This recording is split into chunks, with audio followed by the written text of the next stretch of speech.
Why hello and welcome, one and all, once again to Level 1 Adventuring. I am your humble host and Dungeon Master, Wolfe Scott. It's a pleasure to have you back. If you are new here, welcome. I hope you like rolling dice. I hope you like storytelling games. I hope you like watching me adjust my camera. If you're not new here, then you already know what it is. It's a weird vibe today for me personally, so I hope everyone's like for it. 20th, hey, what's up? Welcome again. Speaking of favorites in the chat, and Junji, talking about it. We know about it. What is Level 1 Adventuring if you're new here? Well, we are a lot of things. We are a role-playing game platform. We're on Twitch, obviously. We're on YouTube, where all the previous episodes go, if you haven't seen them, so subscribe there if you want to check them out. We're on the Discord, where we talk about the games, we meme on them. We'll be playing some games together there soon, so please join that.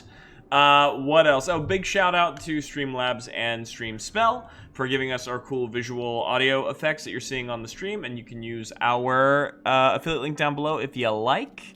Helps us out. And also, big shout out to Tabletop Audio, which is providing our spooky ambiance, and for free. So we love that. We love free for the small projects.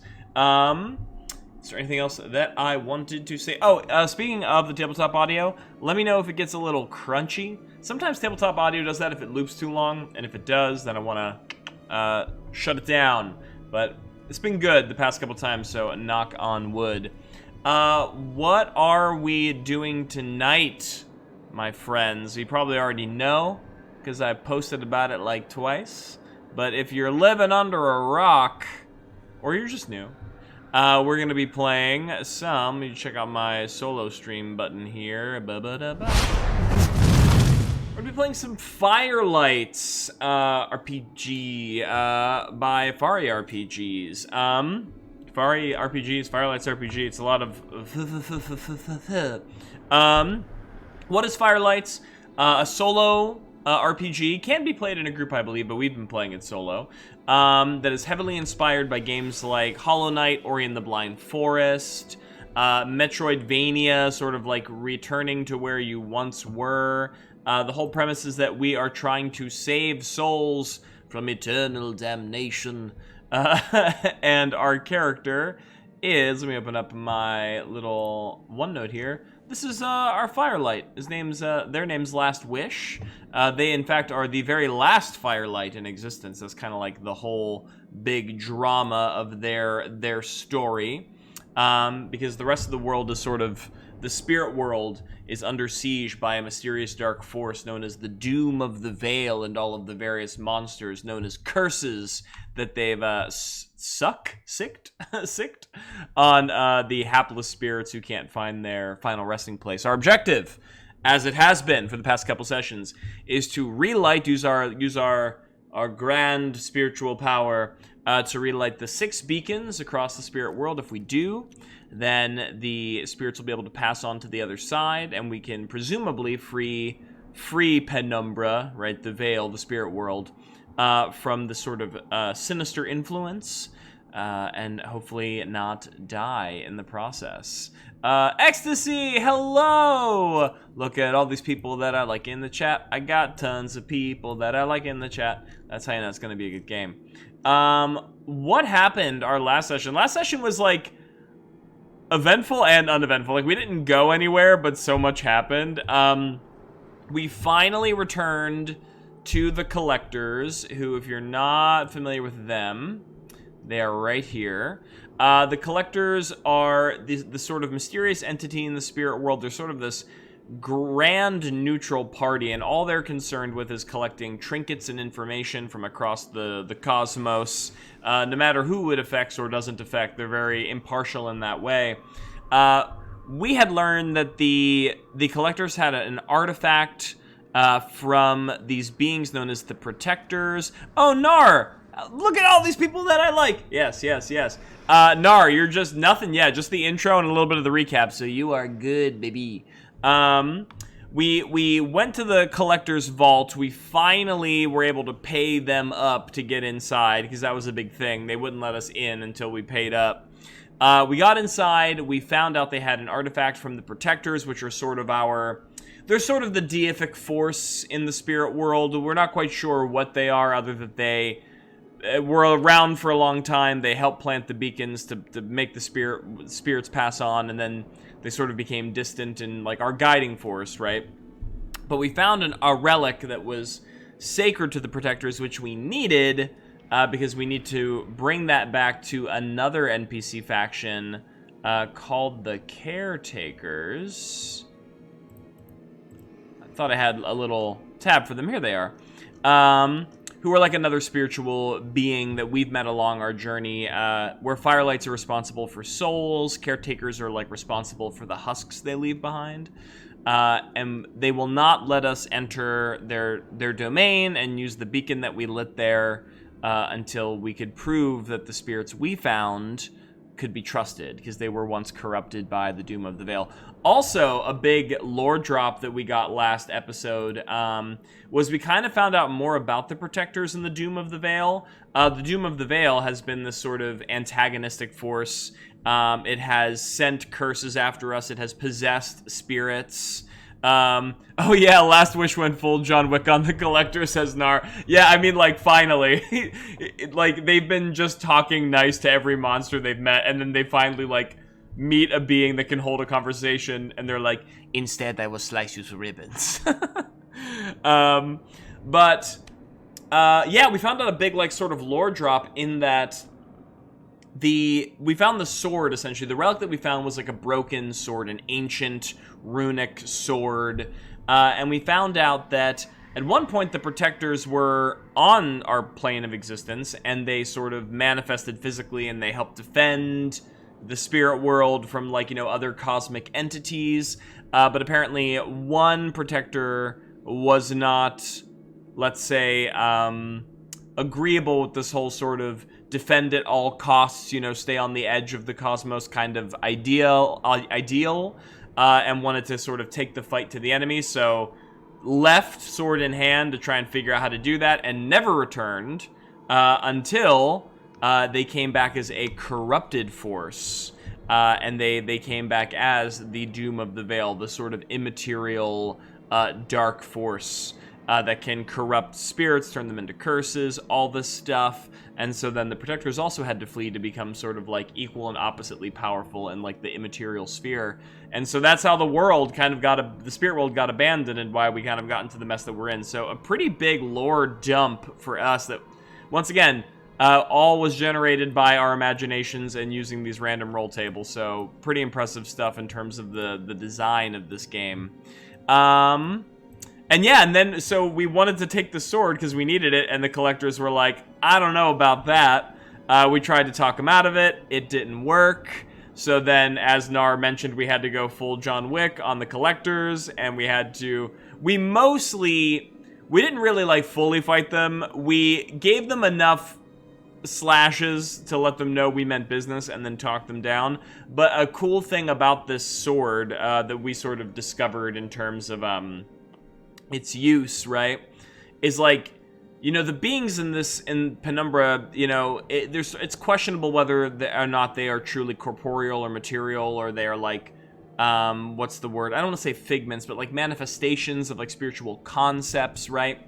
So the sword, when it like strikes a being, even in its like broken state, it doesn't like cut them physically, it doesn't like make them bleed, right? It literally just sort of deletes the existence of whatever it struck. So like gashes of the Collectors were just sort of like being evaporated from like this plane of existence, which put them in quite an existential crises mode, which has probably helped us talk them down. But yeah, so then we finally were able to like talk them down, got the sword, was able to leave, and now we have the blade, we have the proof that we need, or hopefully. Nar says, when in the presence of the Collectors, one can only resist the urge to commit violence for so long. It's true. The Collector so far has been our collective thorn in our side, let's say. I feel like they, like, as in from the chat, have garnered more hate, even though, well, I guess now, since they actually did you know, try to resist Last Wish. Before, I feel like everybody was the Thorn of the Veil, says Anar, accurate. I feel like everybody was kind of hating on the Wayfarers before. The little, whoa, Toddy! Welcome, so many people that I like in chat. I got so many people that I like in chat. Welcome, Toddy, once again. I feel like everybody before was hating on the Wayfarers, these little creepy forest gremlins, because they were like playing tricks and being like annoying and getting us lost in the woods. But I think the collectors have finally surpassed the Wayfarers in the total hate scale, considering that they actually tried to fight us. Whoa! Double subscribe with the Toddy and the Nar back to back. Don't fight over me. I love you both equally. No, that's so sweet. Thank you both. As always, your time and energy is so appreciated. You are the best. Both of you are the best. All of you are the best, but the both of you currently are the best because you made the metal guitar sing for the crowd. So, yeah, I think the masked merchants, the collectors, have finally overtaken the Wayfarers in terms of the collective hate mongering of the stream.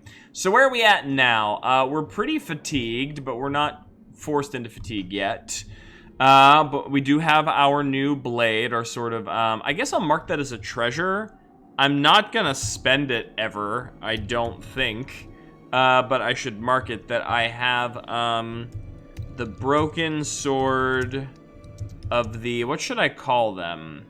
The Lost Protector? Sure. Broken sword of the Lost Protector.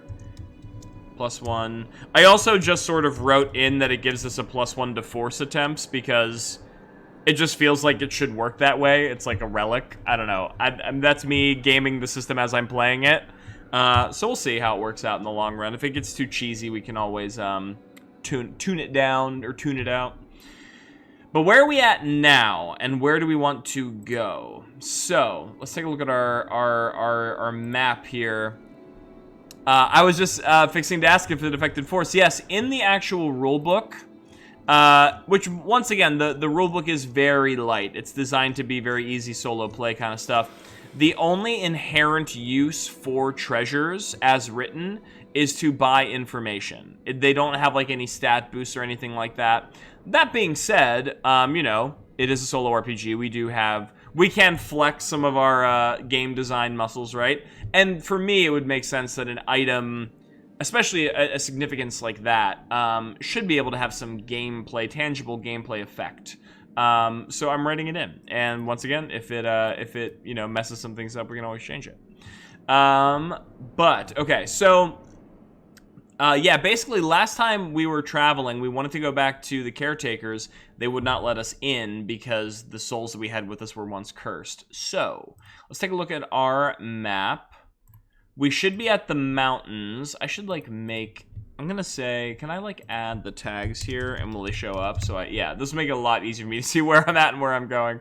Oh, and I'll also increase the font size a little bit. I know it's probably a little harder to read if you are on your home screens than it is on my screen. Okay, so we're at the mountains. We're at the 3 of clubs. We want to get to the Caretakers, which are the king of clubs. I'll once again make that a little bigger. Nar says it can infinitely buy information, but the only information it can be used for is what do you look like when part of you is deleted. Yeah, that's free of charge. You want to know how you look after your cosmic residue has been rearranged? Just ask the broken sword. Okay, so we need to go from the 3 of clubs to the king of clubs. That is actually just 1 space away, so that should be pretty simple to do. Oh, I just flipped that for no reason. And as I've been doing before, I'm going to see if there's like a random event that happens as we're traveling, just to keep things, you know, spicy, keep things interesting. So let's go to our dice roller. And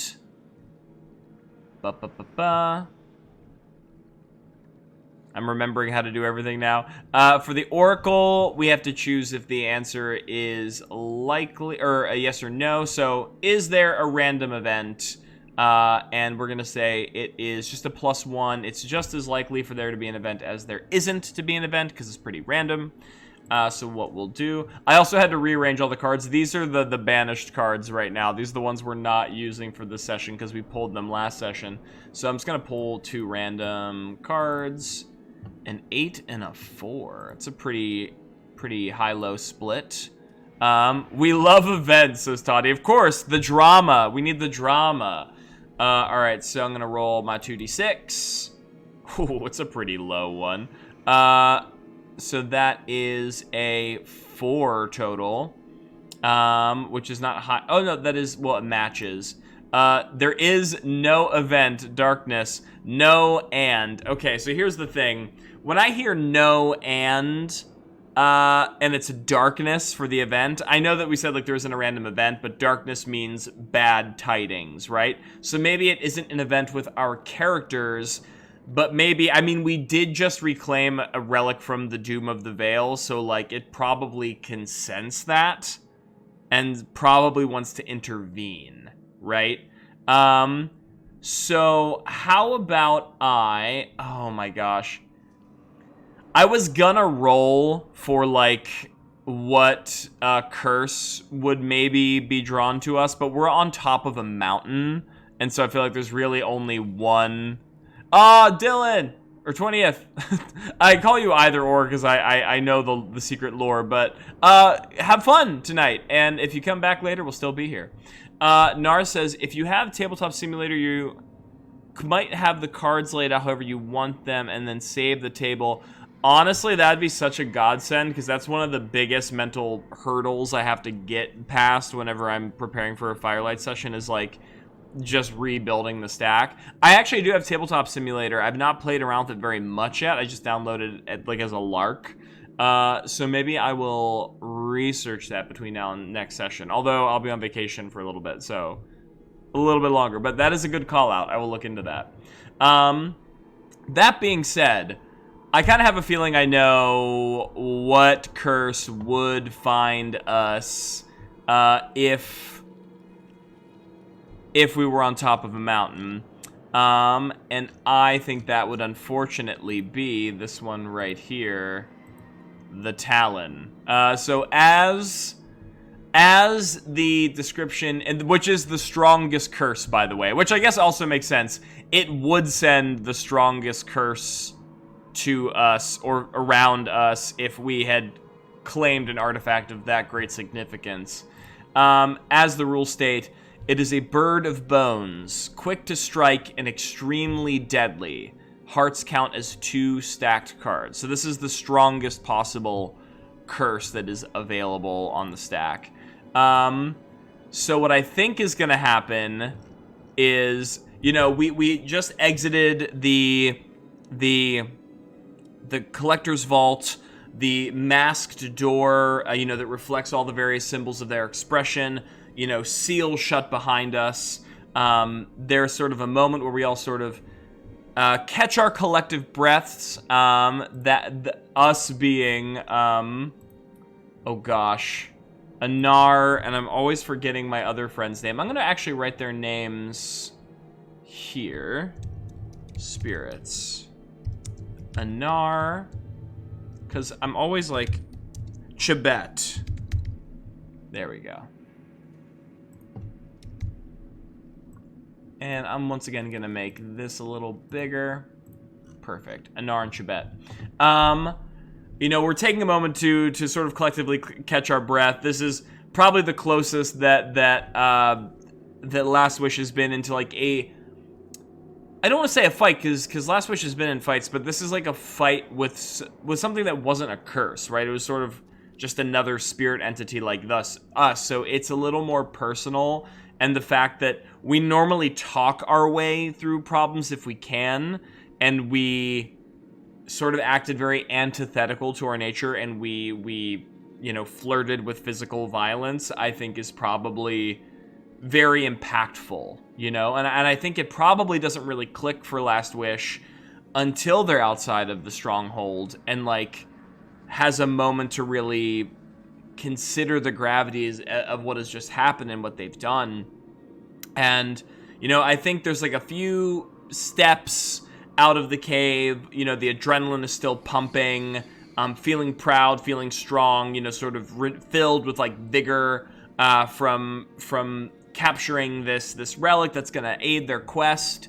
But I think, you know, there's, like, 1 step, 2 step, and then maybe there's sort of like a collapse down onto, like, 1 knee, you know, like shift downward, and the antenna sort of bobs, and Anar and Chebet, their heads perk up, and they rush forward, and, you know, 1 under each arm. Anar sort of bracing us. Last wish, are you hurt? Stand up, last wish. And, you know, Chebet is always the frightened, always the concerned, sort of wringing their hands. How about, did they get you? Did they stab you? And sort of like running their hands along our rib cage, or what would be our rib cage, I suppose, if we had one. I don't really know how our anatomy works, but we did take a couple of blows to the back during the fight. And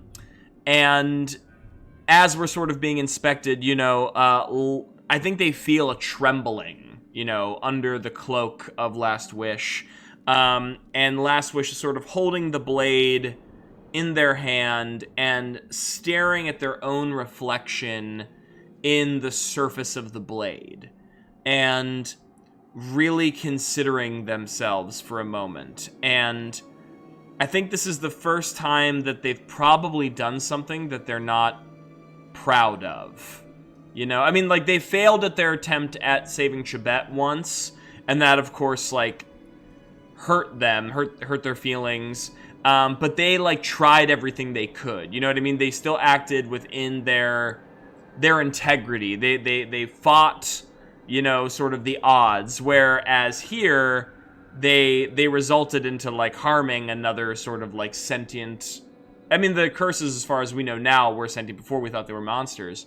But, like, we sort of harmed another person who's responsible for the spirit world.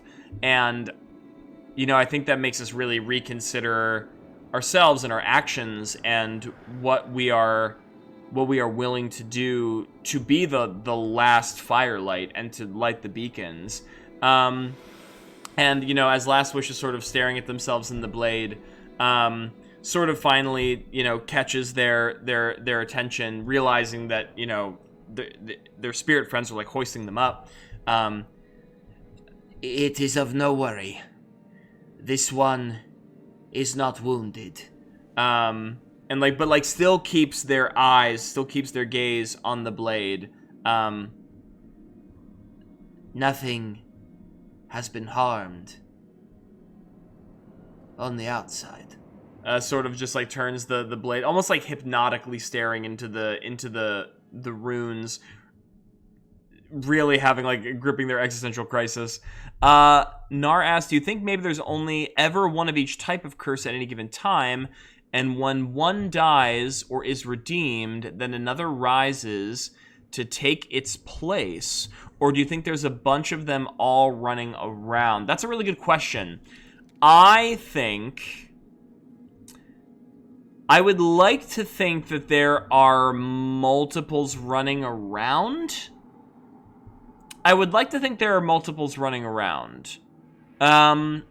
There is precedence, because we've never really, like, we saw 2 of the worms, what are they called? The hollows. We saw 2 of the hollows, but we wrote it in so that it was the same hollow that chased us, right? So there is no precedent so far as there of us bearing witness to multiple curses. But I think playing into the theme of that, like, the veil, the spirit world is overtaken by darkness, I think that it makes sense that there are more, you know, curses than there are. Because otherwise, like, if it was only one curse, granted the doom of the veil is very strong, but, you know, the protectors are also strong. I imagine the protectors could, you know, exert some level of influence over, like, a single curse, you know, and maybe fight back more proactively. But I think if there are multiple curses and the evil is, like, magnified and, like, multiplied by their presence, you know, and like sort of swallowing all of the beacon's light, you know? I think it makes sense that there are multiples at once. I also don't think there's a particular rhyme or reason. Like, obviously, the Doom of the Veil can take direct control over spirits and force mutations, like, if they are broken.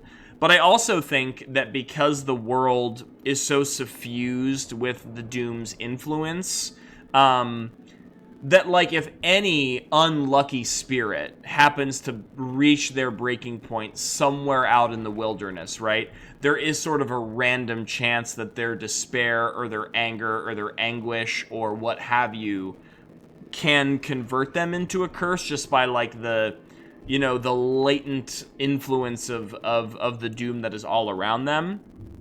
Which probably is why there could be multiples at once, and there's maybe no rhyme or reason to that. But we also know that the Doom can, like, make it happen if they so choose. So that's, like, a thing. Also, Nar says, no spiritual journey is complete without an existential crisis. Very true. You have to go through, what is it? You got to go in through the outdoor. But yeah, like, staring at the blade, really, like, sort of lost in thoughts, and, like, as the two spirits are about to say something else to maybe try to bolster Last Wish or see if Last Wish is capable of continuing the journey, there is a flash of red lightning, like above our heads, and it lights up the sky, the misty sky, with a backdrop of crimson light. So just like crimson light on top of like cloudy, smoky, pollution above our heads. And in that moment where there is that flash of red light, there's also the silhouette of this skeletal avian being, which is just lumbering and like circling like a vulture around the peak of the mountain, right? And sort of like right as like another crash of lightning, rips through the air, there is this haunting, it's like a piercing cry, right? It's almost like the cry of like a hawk, like, ah! But it's like, it's dry, right? It's coming from a creature made of bones. It's like, how does this make a sound if there's no flesh, if there's no vocal cords? It almost sounds pained. It almost sounds like it's in pain, right? And it's just sort of this dry, rasping, like, ah, like high above their heads. And sort of instinctively, I think, Last Wish, motivated at all times to protect the spirits, immediately breaks out of their sort of self-reflective trance and, holsters the blade, grabs Chibet and Anar sort of by the scruff of their cloaks and their shawls, and with their mantis-like legs, bounds, towards like the nearest rock formation, the nearest like outcropping of stone on the mountain peak, and like pulls them to the side and like sidles them up underneath the shadows, the uncovering of the shadows to try and hide them from the Talon. And then let's see what happens here. So we're gonna confront Risk because we are trying to hide from the Talon. We want to do that with, of course, patience. Because when you are sneaky, you gotta be patient. And that's also our best stat, So let's pull up our... Alright, these are our used cards for this session. Good to know. Let's grab... I'm just gonna try and grab the... Keep them separate here. I'll grab these two. Bop, bop. Ooh. Our aces... I think aces are low. Aces are worth 1. Yeah. Okay, great. That's good news for us. All things considered. And so we're going to roll our die. Which is 8. So let's reconsider our God, I always forget, like, what apps I need. Okay, so yeah, so if it... Actually, it's a 9. I'm sorry. With patience, it's a 9. So it is higher than both of the results, which means we've succeeded. We have maximally succeeded in our attempt. And so that is light. It's a full success. Yeah, so, yeah, Last Wish grabs the 2 spirits, bounds behind the stone, pushes them up against the rock. I think, like... Last Wish is in front of them and has, like, one hand on Anar's chest and one hand on Chibet's chest. And, like, Nar, you asked what was the other card? It was an ace and a 7. An ace and a 7. So, with our roll of a 7 plus 2 to 9, so we've exceeded both cards. I wonder if I actually increase the size of this. Not really. I was going to say, did the cards get a little bigger? A little bigger. That might be a little better. But yeah, so we have maximally succeeded. So yeah, I think Last Wish bounds behind the rock, one hand on Chibet, one hand on Anar. Chibet is immediately eyes wide, just immediately stricken back into panic mode, and is like chattering and shaking and can barely articulate what they're feeling. Anar sort of like grabs Last Wish's arm, already sort of confused with the sudden burst of energy, and sort of looks very concerned at Last Wish, and says, "Last Wish, what are you doing? What's wrong?" Maybe he didn't hear the Talon with, like, the strike of lightning, but Last Wish definitely would, since, Last Wish... Now we know the Firelights and the Curses are almost, like, equal and antithetical forces. There's almost like a supernatural... a sixth sense, if you will, which I guess is very literal, considering the sixth sense is about sensing ghosts and spirits, and that's kind of what everybody is.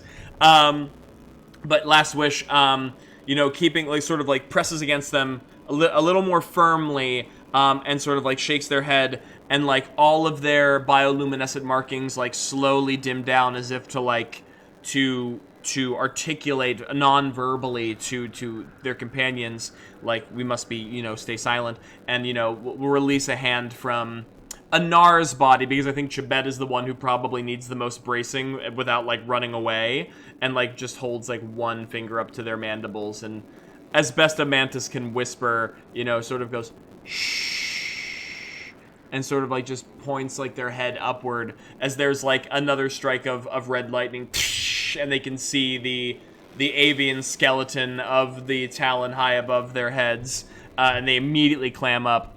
I think at this point, too, there's probably, like, that feeling where the hair sticks up on the end of the neck of the carapace of Last Wish, as they begin to feel the presence of the Doom of the Veil roll over the valley, right? The entirety of the valley, and you can see there's sort of like a pang every time the Doom of the Veil has sort of asserted control over a curse.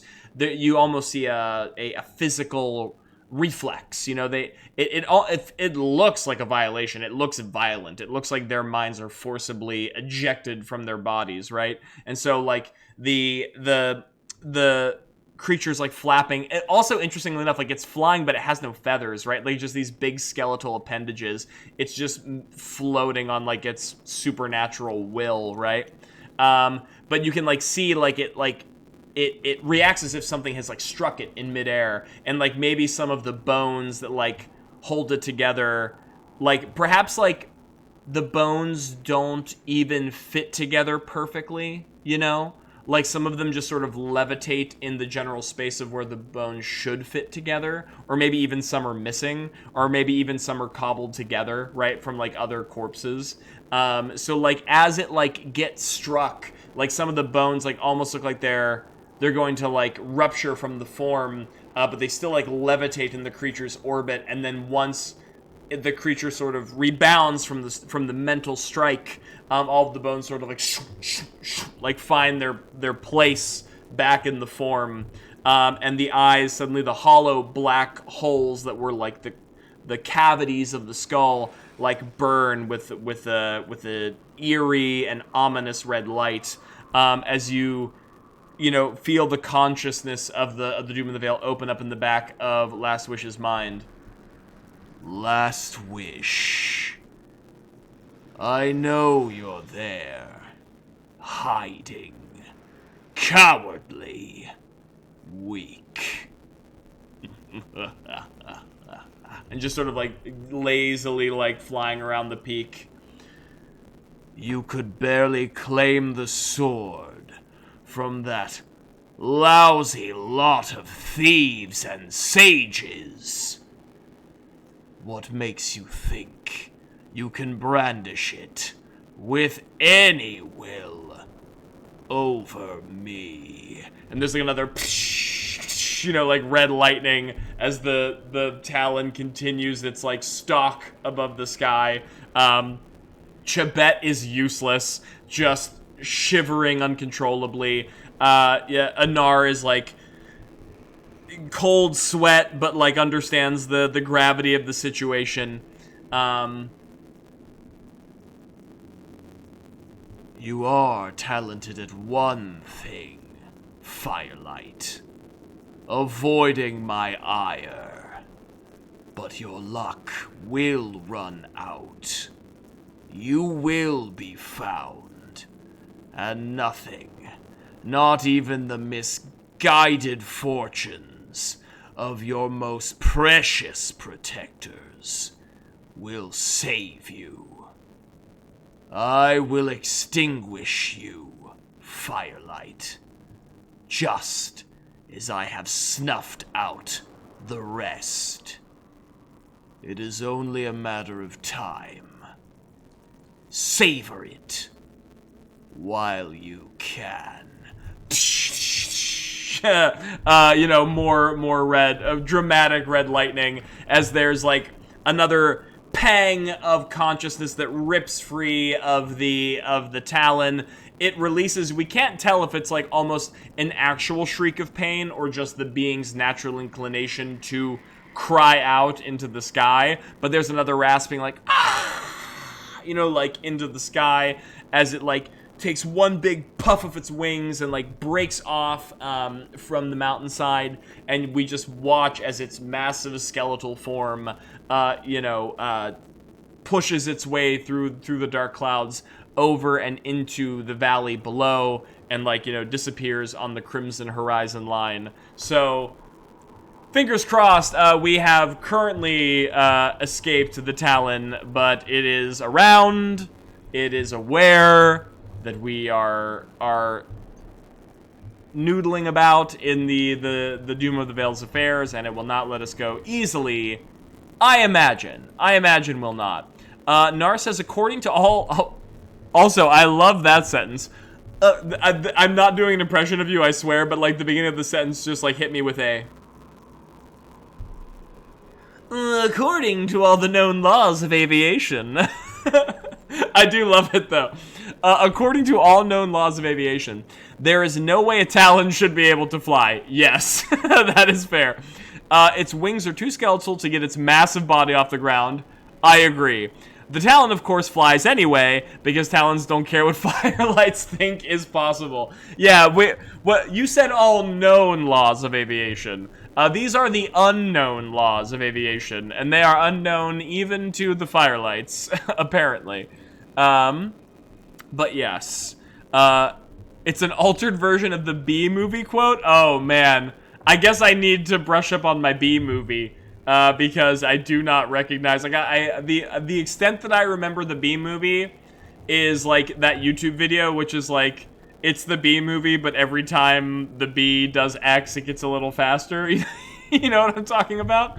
That is the extent of my memory of the B movie. But, okay. Good for us. We have currently avoided the Talon, but... Who's to say how long? Who's to say? Nar says, I've seen that video. Yeah, I'm pretty sure it's it hits everyone's algorithms eventually if they're a certain part of the internet, you know? It's like the Shrek, but every time, Shrek does something a little fast, like all those like CG movies I feel like have a variant. Okay. But that was sort of our event, right? Our event was avoiding the Talon. So now we can actually get to where we've been trying to go, which is pretty exciting. So we are headed back to the Caretakers. Now, the Caretakers, for those of you who don't remember, it's been a while since we visited the Caretakers, and it's been a while since we visited them. I think we've had a chance to really re-describe them. So the Caretakers are sort of these spectral, white-cloaked, hooded figures. As far as we know, they don't really have any physical body underneath their cloaks. They only have a singular cycloptic golden light of an eye that manifests underneath the darkness of their hoods. They are benevolent beings. They live underground in these catacombs, where they sort of inter the physical husks, the representations of the physical bodies of the souls after they've passed on.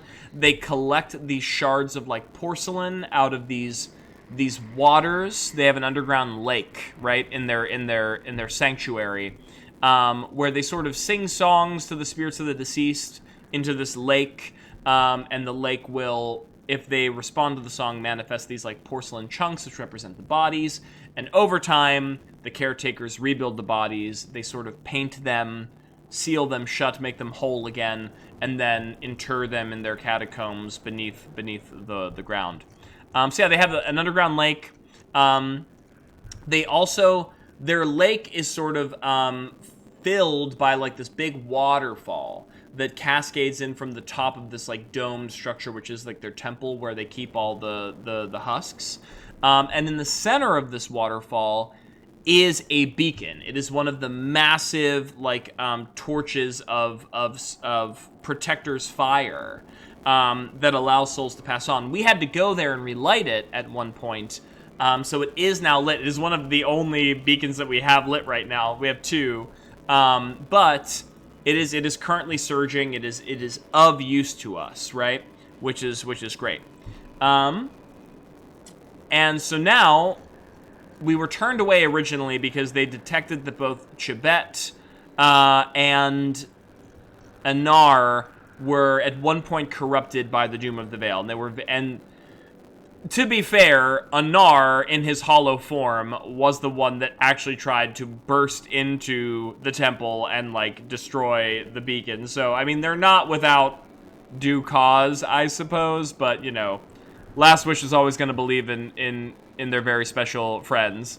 So they are the ones that tasked us with finding an object of the Protectors, right? Which we have.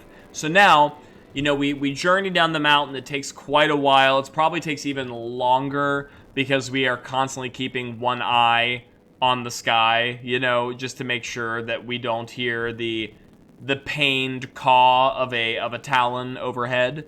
Nar says the Caretakers better watch out. Last Wish isn't messing around. Listen, Last Wish and the Caretakers are pretty chill. They've had a really good working relationship so far. This has been the first hiccup. I'm hoping it doesn't turn ugly. But we'll see. We'll see what happens. But after a long journey back towards the caves, which eventually lead into the catacombs of the Caretakers, you know, we're walking with Anar and Chibet. Anar is walking with sort of there's a bit of a swagger to his step. You know, he was turned away once. Now he's coming back after helping, I guess, no, I would say helping Last Wish. It sort of provided a lot of moral support when Last Wish was on their last leg, so to speak. Maybe didn't physically fight anybody for a sword, but, you know, did what they could to repay Last Wish's kindness. Has helped reclaim this artifact of the Protectors. Chibet, on the other hand, who has never been here, is, like, bent over forward, wringing their hands, sort of sidled up. If Chibet could take Last Wish's cloak and, like, throw it over their head, you know? I mean, they probably could, but won't do it out of, like, some small sense of, like, dignity.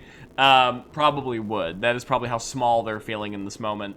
But Last Wish, Chibet, Anar march into the tunnels, and it takes a little while until we start to hear the familiar rush of the waters from inside of the cavern.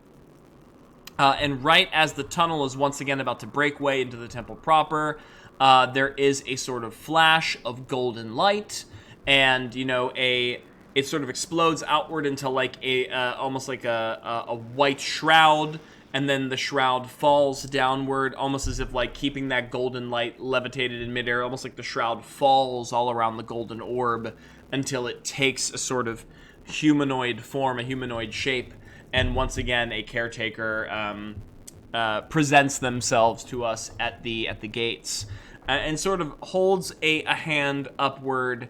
The hand is, of course, draped in more white fabric, but we can see the general shape of a limb, which is like pushed in our direction. Last wish. It is good to see you again. We feared much for the safety of the last firelight. This one is pleased to see you again as well, Caretaker. The journey has been fraught with peril, you were right to worry. But through the grace of the protectors and the spirit of my friends here, we have endured.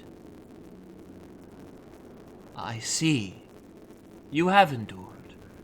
And have you returned with that which we had sent you to seek?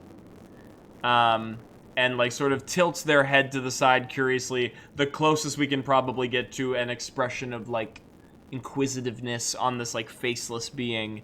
At which point, Last Wish solemnly, nods their head and reaches into their red shawl, and eventually produces the broken blade, the hilt, and the first half of the sword, and sort of twists it in their hands so that they're presenting it, and almost like takes a knelt position, sort of like holding the blade up to the caretaker in a very a gesture of sort of like admonishment, showing most reverence for the caretakers.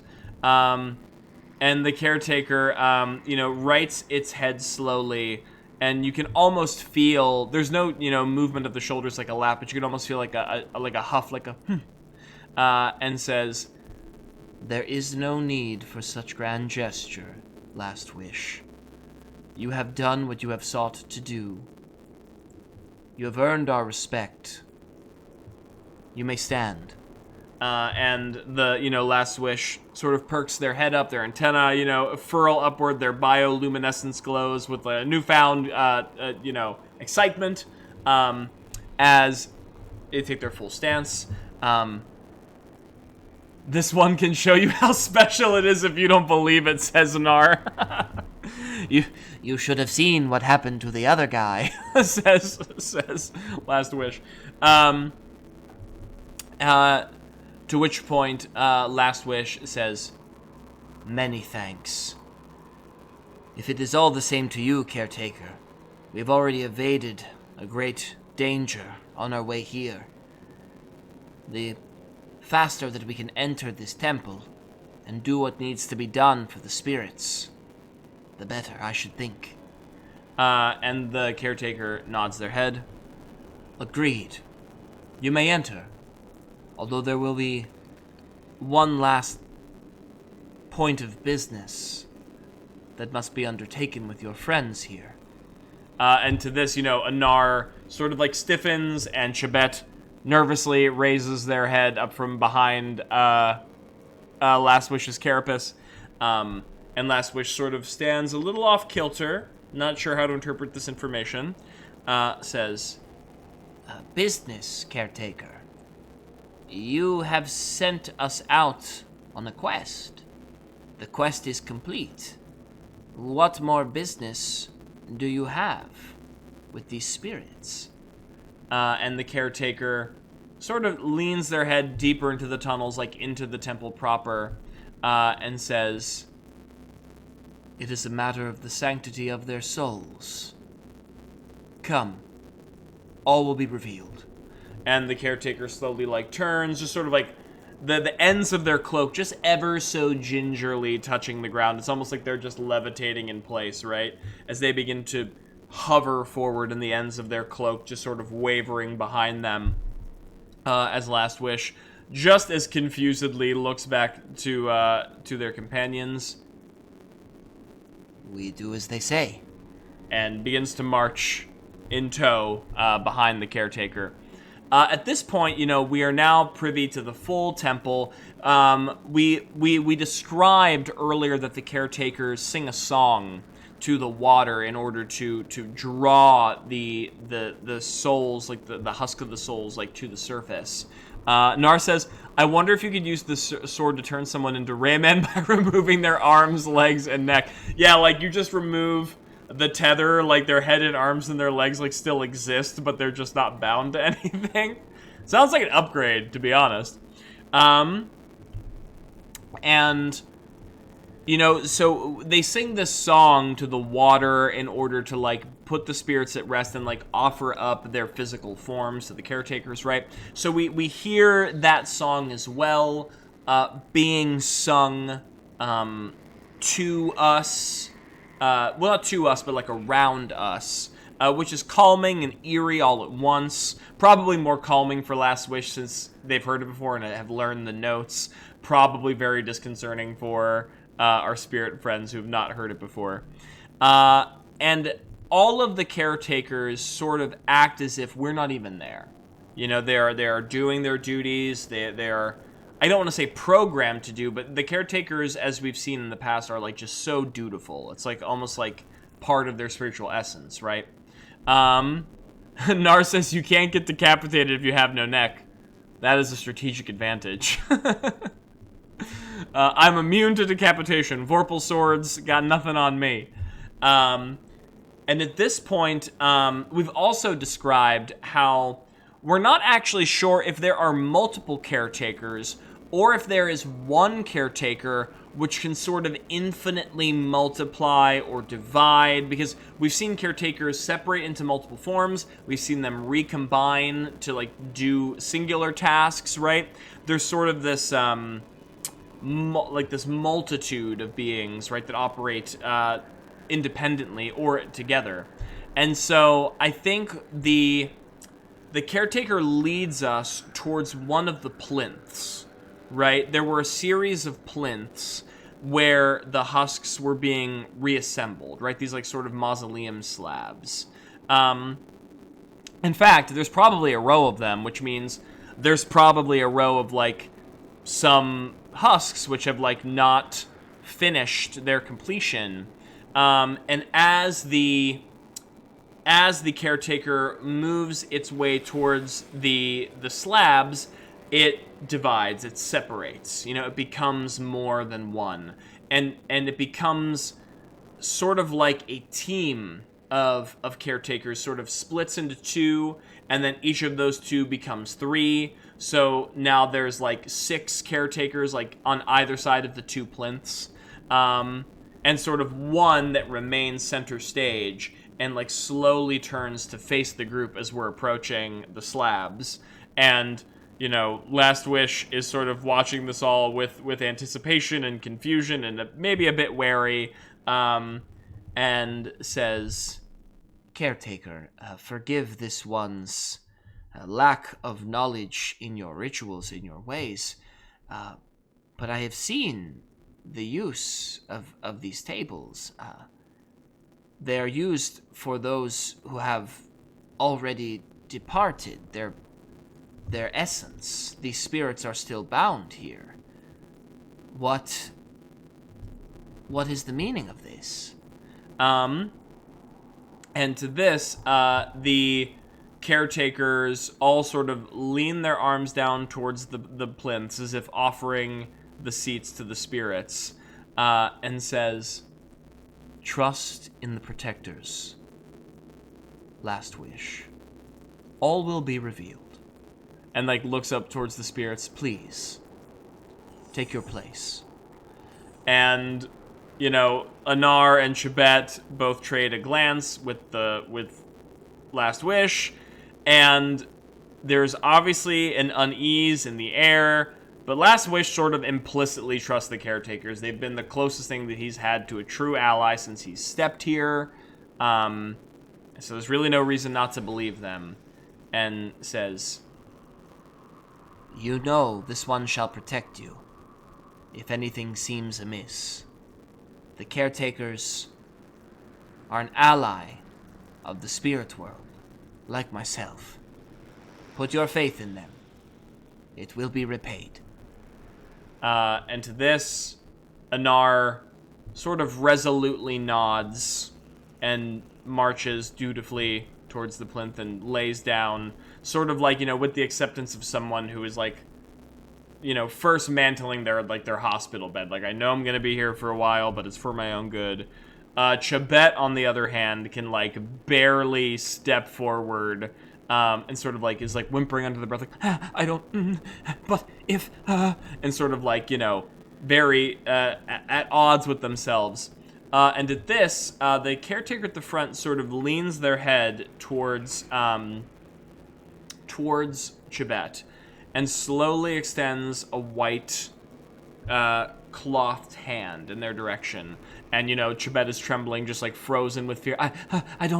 If you, but please, and just sort of like gasping and breathing. And at this point, I think even Last Wish maybe like leans forward as if to like intercede on what's happening. But the caretaker just places a hand on Chibet's brow. And when that happens, you just see all of the stress and all of the worry and all the anxiety just bleed out of Chibet like they're hit by like a wave in the ocean. Just washes out of them, instantly relaxes. It like probably releases like a sigh of like, and almost like leans into the touch. As the caretaker nods and says, You are burdened, child. Heavily burdened by what has happened to you here. We aim to release you of this. Please, let us help you. And now in this like very zen state, Chibet sort of mumbles, help, yes, help. Walks over towards the table, takes their place. And to this, all of the caretakers then look at Last Wish almost expectantly. And Last Wish stands for a moment, just sort of staring back, waiting for them to do something. Not sure, who's taking point in this whole affair. If there is something that this one can do to aid you, caretakers, please, enlighten this one. And the caretakers, at least the lead caretaker, gestures, the hand still extended out from Chibet, now gestures down towards Last Wish's belt, where the hilt of the blade is kept, and says, You were instructed to bring back an artifact of the Protectors. You have returned with it. It is now meant to serve its purpose, a tool in the rites to come. Join us. And sort of like levitates backward, and like outstretches their arms like towards either side of the mausoleum plinths. And Last Wish Last Wish will first release grip on their staff, because we've sort of narrated that it just hovers there when it's not in use, through the will of the magic of the Protector, so it just hovers there. Burning, with the light of the beacon, which actually is kind of, when you think about it, is kind of cool, because there's actually behind them, right, sort of framing the scene in the temple, is the massive burning pyre that is the spiritual beacon that Last Wish had lit last time that they were here. So there's sort of like the smaller flame and its larger representation sort of shadowing each other, burning, filling the entire structure with like, spectral light. And Last Wish moves forward, taking the blade out from their cloak, and sort of like now is standing between the two plinths with the blade in hand, and not sure where this is going. Chibet is now like been zen touched, so almost doesn't even, like, glassy eyed, doesn't even know what's going on. Anar recognizes that something is happening that he doesn't understand, but is trying to remain brave in the face of adversity, given that he's already been turned away once by the Caretakers. And looks towards the Caretaker and says, excuse this one. We have seen what the Lost Blade can do. It is a destructive force. It is frightening to behold. How can this relic, even as attached to the Protectors as it may be, their history, their origins, how can it aid us here? These spirits need healing, they need release. That is not what this blade was forged for. And the Caretaker nods sagely in response. It may not be what the blade was forged for, Last Wish, but like any good tool, it is how you use it that matters. You say that you have seen the blade at work, have you not? Describe it to me. And to this, there's a sort of shudder in Last Wish as looks down at the blade. It is difficult to describe. The blade bites flesh, but it does not rend it. It and like sort of finding the words at the same time, Last Wish and the Caretaker say, remove it. And to this, like, Last Wish then looks up at the Caretaker, like, sort of like with awe and surprise and curiosity. It removes things, Last Wish. Removes things from existence. Tangible things, intangible things. It is a blade that severs the spirit world. And these spirits have a certain affliction, a curse within them. It is, as twisted as it may be, a creation of spirit. And your blade can make sure it is removed, finally, and permanently. Nar says, Caretaker, the spirits need healing. Oh, like, the spirits need healing! And release Last Wish, deleting them with the blade is not the same thing. Well, we'll see here, won't we? So, to this, Last Wish says, I follow the logic. This one follows the logic, Caretaker, as abstract as it may be. But tell this one, how does it work? We have only seen it used to harm. Last Wish says, unless. And the Caretaker, once again, sort of tilts his head to the side. Without thinking, you knew what the blade could do to your enemies. You witnessed it, you might have not seen the truth of the act, but intrinsically, you knew. And you knew how to wield it. You are the last of the Firelights. You are an agent of the Protector's will, and that blade is of their forge and make. You do not need to be taught how to wield it, Last Wish. You already know. You need only trust yourself to do so. And we will guide you.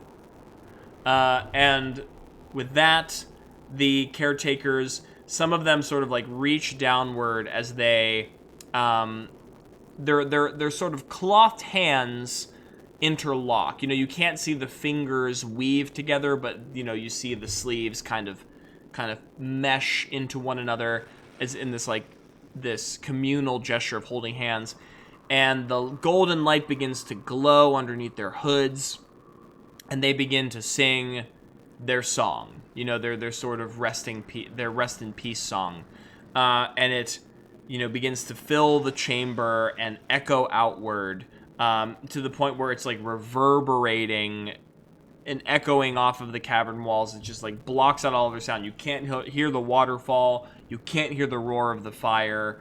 All you hear is the Caretaker's song. And like through all of this, through this like heavy reverberation, there is another presence which makes itself known in that cacophony of sound.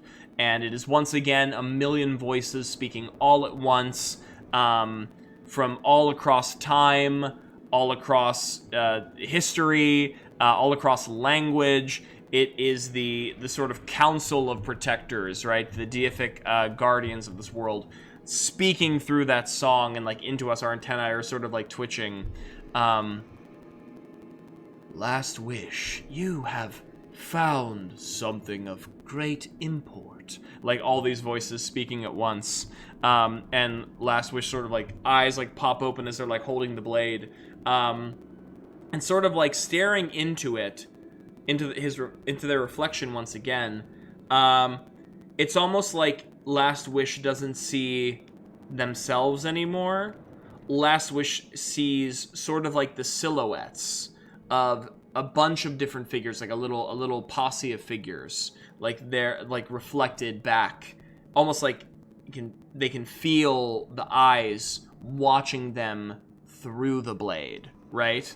And you know, Last Wish's eyes are like, I was gonna say bug-eyed, but that's redundant with Last Wish. They're very wide, and like more mentally speaking, protectors, you are here. It has been so long since you have spoken to this one. This one had maybe thought, do not doubt yourself, Last Wish. You have done well. And like the song continues to grow. What does this one do? It has been led here with this gift, with these allies, with these spirits. They expect so much of Last Wish. This one is not sure how to proceed. And to this call, the protectors say, sort of in harmony, sing their song, Last Wish. Trust your hand. We will do the rest. Sort of like all around Last Wish. And with this, Last Wish, sort of shaking their head, sort of confused, takes the blade and sort of like holds it in a meditative way before their body, and sort of like bows their head forward, almost as just inches away from the blade, just sort of like communing with the steel, and begins chirping. Right? We've discussed before how Last Wish can like replicate the song of the Caretakers.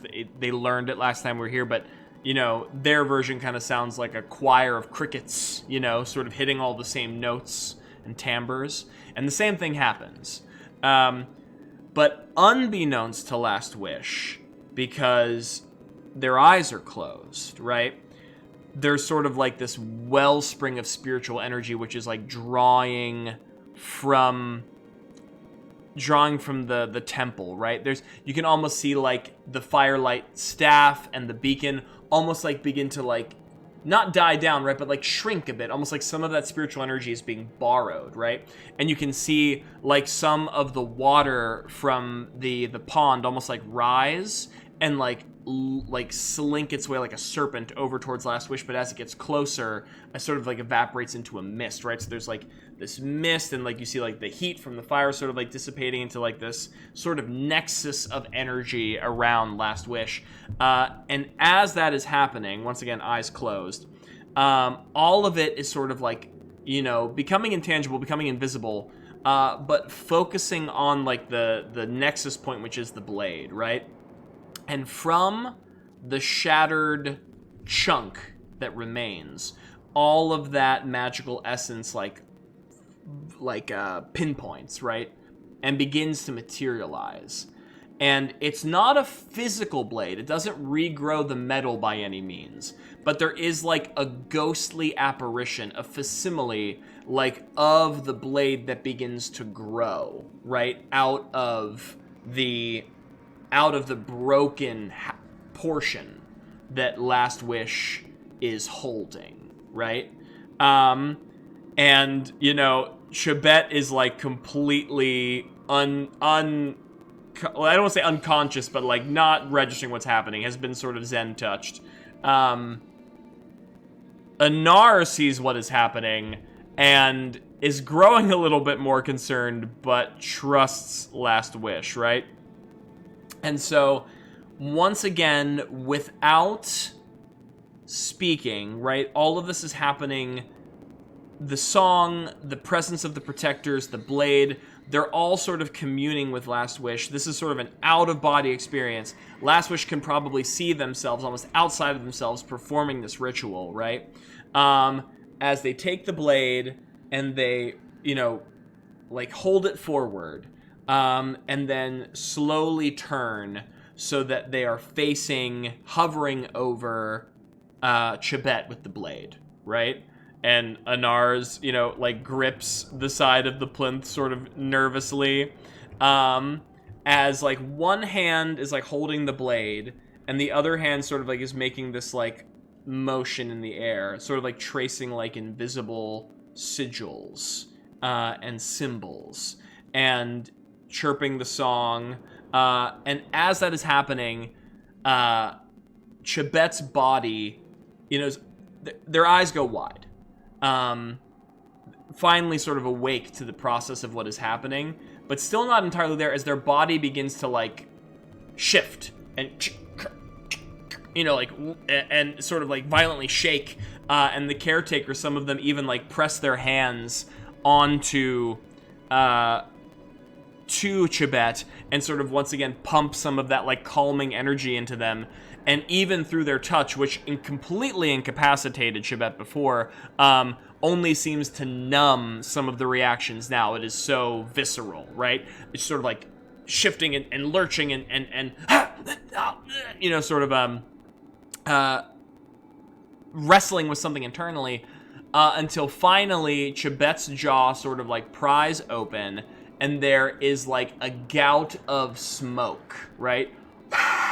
That like releases from their lips, and it's like this trail of darkness and shadow that is like pulled up from their core, right? That is sort of moved out and out of their spiritual essence, and there's still like a tether of it, right, which is like connected like deep into their body, but there's like this roiling sort of cancerous like pustule of like evil energy, which is now levitating over Chibet's body, malevolently, right? And there's like little sparks of like red energy like within it, and this is obviously the seed of the curse which has been planted within them from the doom of the veil, right? And so as this is happening, I think Last Wish's eyes finally crack open, sort of like interrupting their own ritual, as now Chibet is like wrestling and convulsing, and the caretakers are holding Chibet down and like pumping the soothing energy into their form. And at this point, you know, the lead caretaker, the hood shifts and like the bright eye flashes to like sort of gain Last Wish's attention, and says, "Last Wish, there. It is the heart of darkness that sleeps inside of your friend, this spirit. Do not falter now. We cannot keep it in this state forever. Sever it. Sever it before it has a chance to grow. You have no time to waste. Now!" And like sort of like, you know, urging Last Wish to do this. And you know, Last Wish sort of coming out of their trance, brandishes the spectral blade, holds it aloft, and now attempts to strike it. I feel like this is a moment where we probably have to make a roll, right? It feels only appropriate that we should have to try something for this. Okay, so we're gonna draw 2 cards.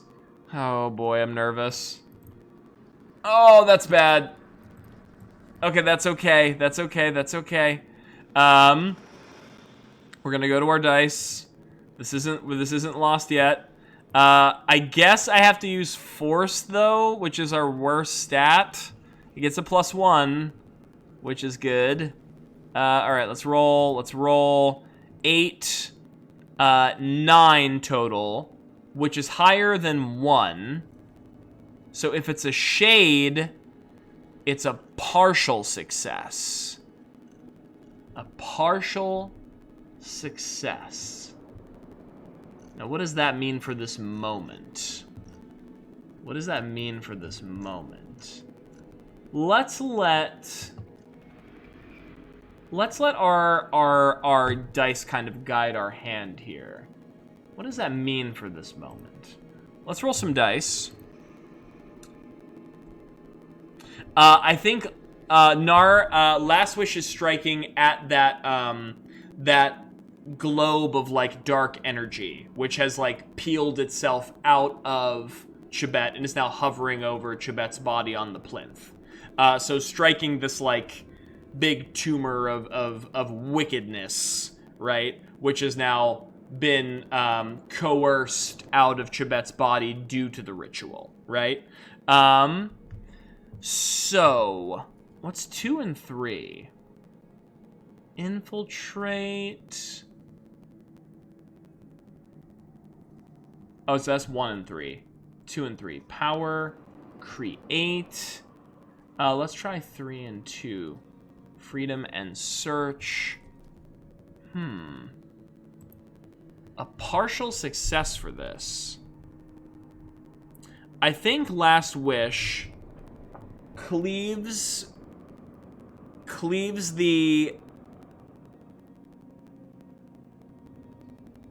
mass, right?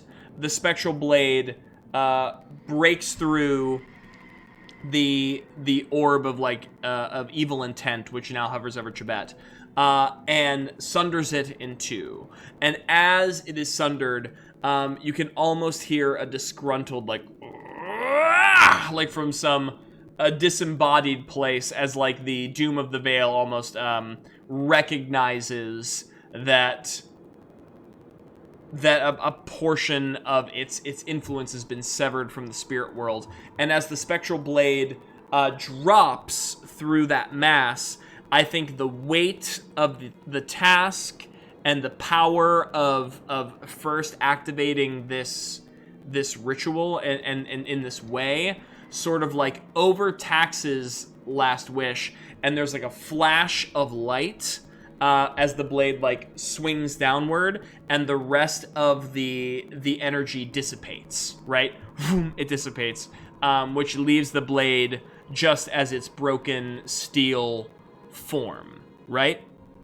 So the mass is sundered, and as it breaks, it just begins to like, as the blade is wont to do, it deletes things from existence, right? So it's like sliced in half, and then you see it almost creates like a little fissure, like a blade slash shaped rift in reality. And you can see the tendrils of darkness are like pulled towards that cut, almost like water seeping down a drain, right?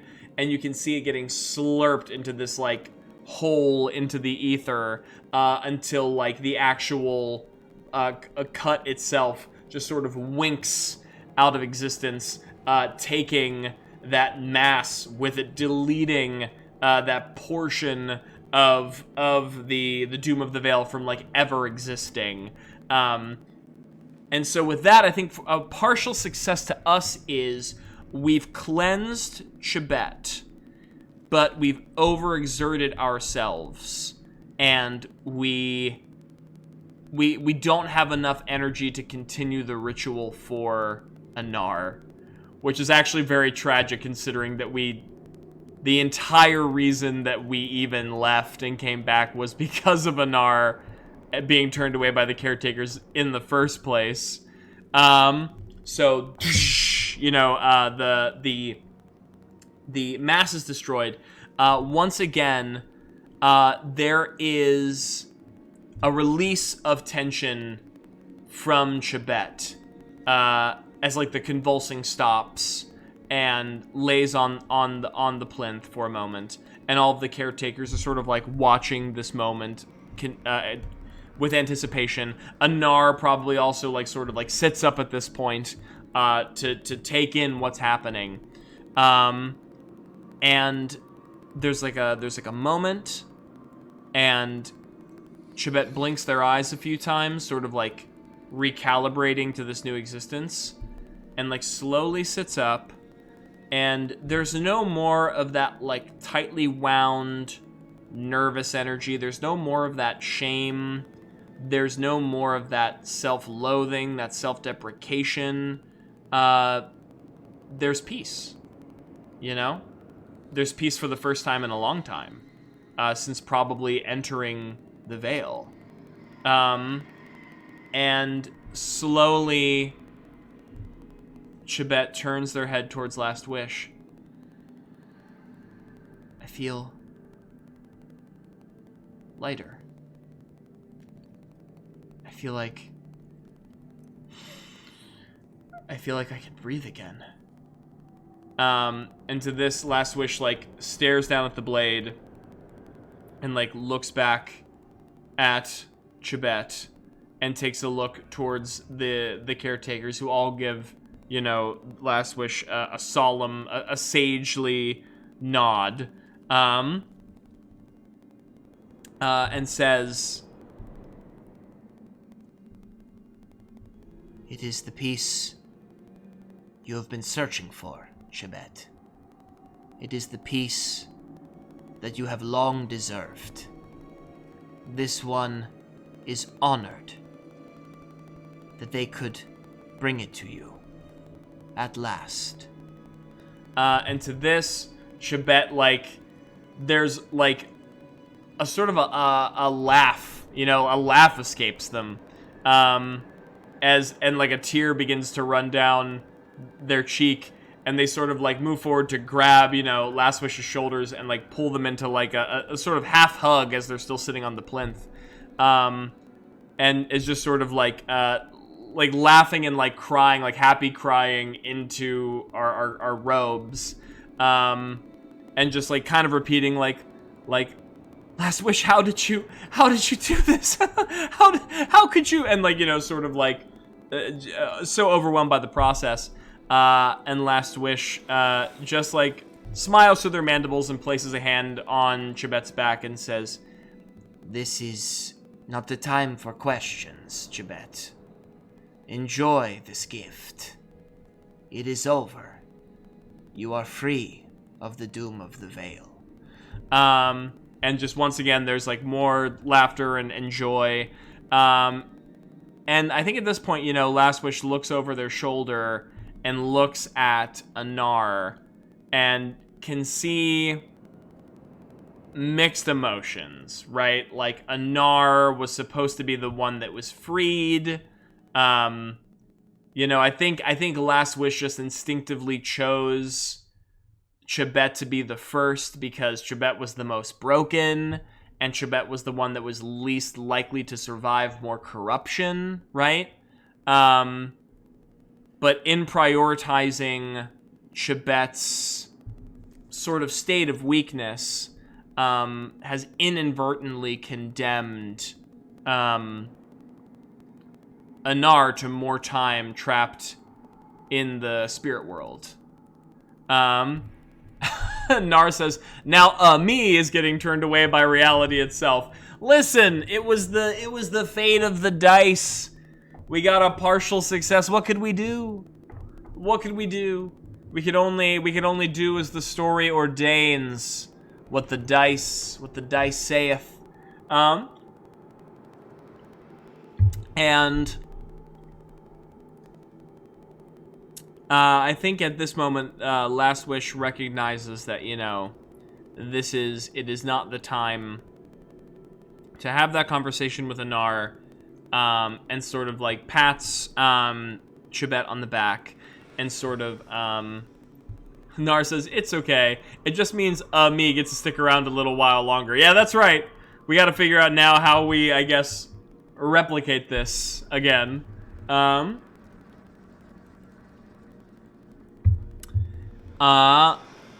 Turns back to the caretakers, and says, turns back to Anar, and gives Anar, you know, like a steady nod, an acknowledgement, like, I know this is not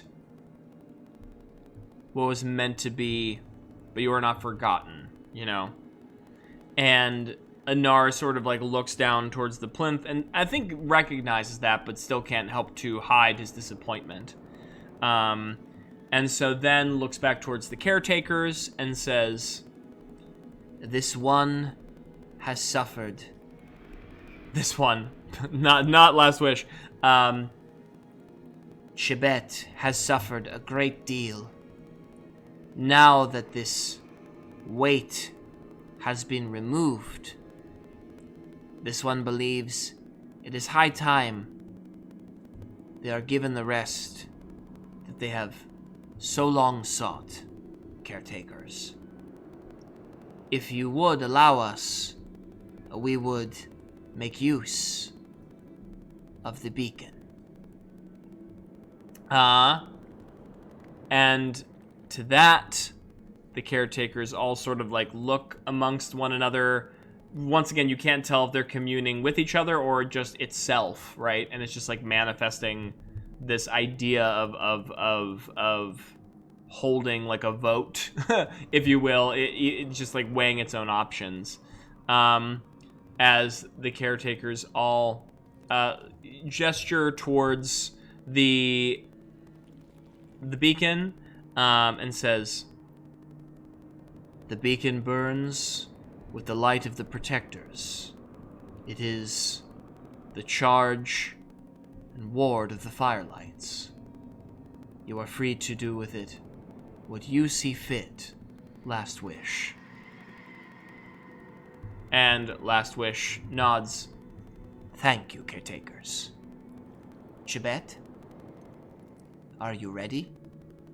And Chibet smiles, sort of in spite of themselves, not sure how to. I think also gives a look over to Anar at this point, seeing that Anar is so crestfallen, and almost says something as if to like speak on Anar's behalf or try to understand what's happening.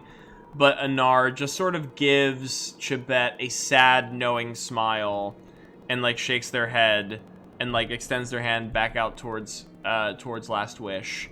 And I think that is all the communication that needs to be done between the two of them, sharing that experience they have of being corrupted by the doom of the Veil, before Chibet says, "I've been ready for so long. I've been ready for so long." And you can see like there's like another well of tears that are beginning to grow. And Last Wish places the blade back at their hip, holds their hand out as their staff levitates back into their grasp, and then says, "Then follow this one. Your last march in the Veil is now." Nar says, "And therefore, it means I get to keep making that joke a while longer." Oh, about Anar sticking around? Yeah. Amazing that I randomly rolled the name Anar, and then we met you, Nar. So yeah, you get to be an unofficial part of the stream a little longer.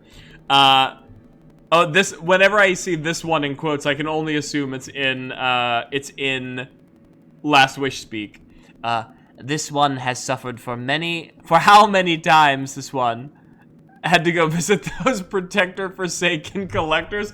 Protector-Forsaken Collectors is a mouthful. But yeah, I mean, if Last Wish never sees another collector, it'll be too soon. And so with that, Last Wish maneuvers their way towards the beacon, and instinctively the Caretakers know that that is what Last Wish wants to do. You can see some of the Caretakers actually fold into themselves. They merge again into like less beings. Some stay behind. I think the team that was like preparing Anar for like the ritual stay behind and probably like murmur some fortifying words to Anar, right, due to everything that has just happened. But the other 6 sort of like fold in together and march ahead of Last Wish, because we talked about how the beacon sits atop the lake, right? So there is no walkway there. It's just that the Caretakers are able to freely float above the water. So when they float in front of us, they're creating that sort of trail of mist, right? That acts as like a surrogate bridge for Last Wish and Chibet. And, there would be a time, I think, where Chibet would see this like supernatural occurrence and see the lake and, walking off of the shore onto the water and feel, fear and feel trepidation and feel that anxiety again. But Chibet is walking with like such purpose and straight-backed, still. It's like a walking meditation, with like the softest smile, almost like a completely like, placid expression, but just the softest hint of a smile.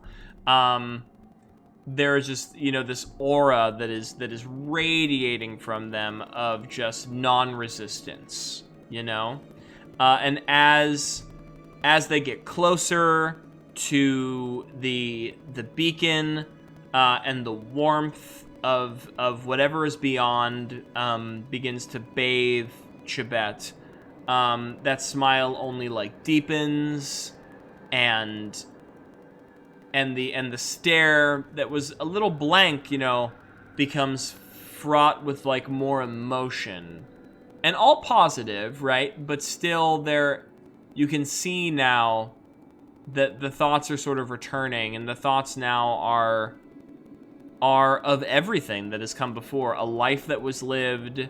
Oh, Fleetwood, hello! Pleasure to have you in chat.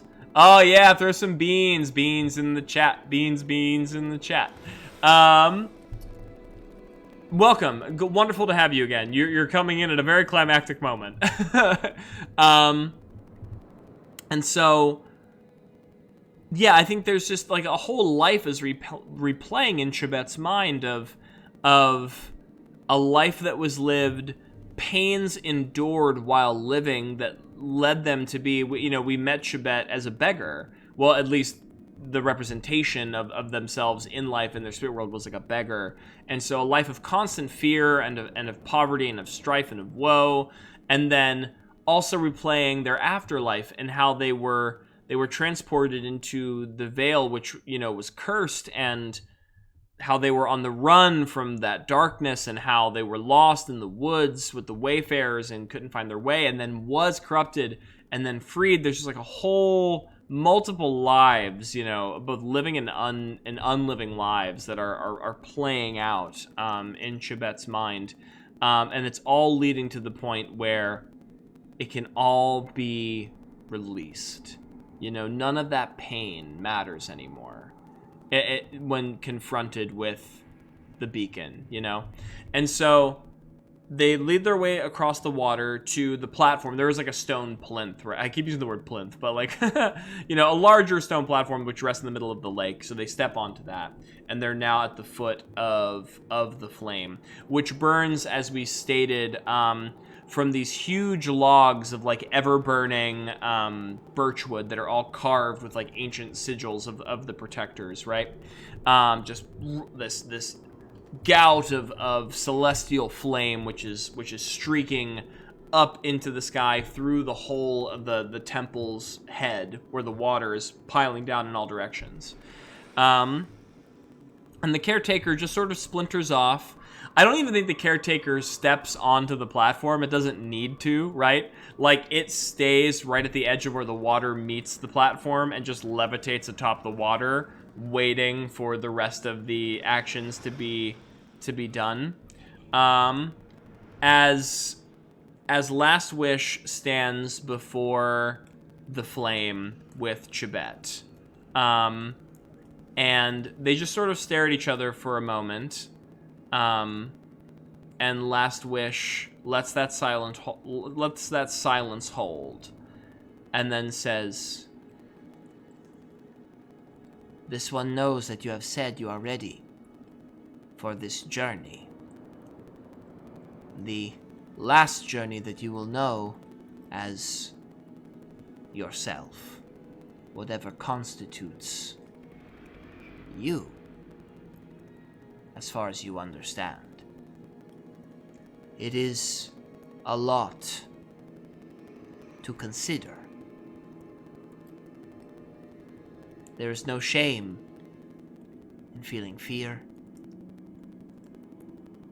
Well, incoming raid says Nar, really? I didn't see it pop up, but I believe it. That... Whoa! The Kokoro! Thank you so much. I feel like this raid has come at such an interesting point in the stream. This very, like, heartfelt moment. Hamster raid! Hell yeah. That's exactly what this stream needed, was hamsters. I told someone that I was watching simultaneously rage. Whoa! Welcome, friends. Welcome to Level 1 Adventuring. We're, thank you, Nar, for letting the raiders know about us. Hey, if you like role-playing games, if you like D&D, if you like storytelling games, that's what we're all about. We're actually in the middle of a scene right now. It's a solo RPG. But if you like indie games, solo games, we're playing that now. If you like big games like D&D, we stream that as well. We got a campaign going on, usually Wednesdays. So we're happy to have you, fellow raid friends. For now, you're about to watch a heartfelt scene between our main character, who's Last Wish. They are a spiritual pilgrim that is the last of their kind, which is meant to ferry souls of the afterlife, ferry souls through the afterlife to their final resting place. And it just turns out that we are here with one such spirit, confronted with the shuffling of their immortal coil, if you will. And so yes, Anar, now I'm saying Anar because I see your name. Last Wish looks at Chibet and says, "There is no shame in feeling caution in this moment. It is a step into the unknown. The last step that you will ever take. But it is one that will free you." And Chibet looks at Last Wish and says, "I appreciate what you're saying. You know me better than most. Even in the short time that we've known each other, you've seen me at my worst. You've seen me as something not even myself. And despite everything, despite how I fought you, despite how I did not believe in myself, despite how I almost tried to take your life, you would not give up on me. You stuck with me. You counseled me. You rescued me.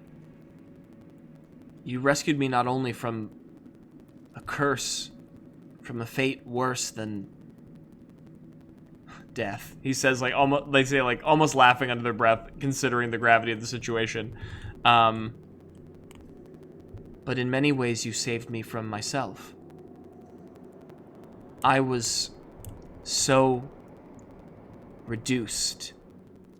I was so pained. I was so lost. I hated myself. I know that's a harsh and terrible thing to say, but I hated myself, and I believed that I deserved to be hated by myself and others. I believed that the pain that I should suffer was just because of who I was in life, because of who I was in death, how I could never stand up for myself, how I could never bring myself to be anything more than the worst version of myself. But you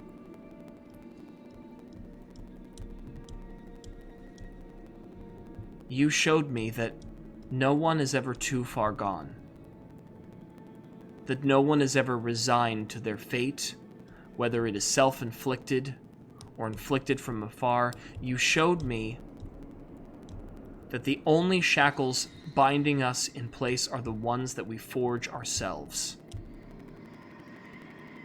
And now you've helped me free myself from those binds. I know you are trying to be gentle with me because you've had to be gentle with me in the past. I acknowledge that, and I thank you for it, but last wish, I promise you now there is no need. I am more certain of this moment than anything.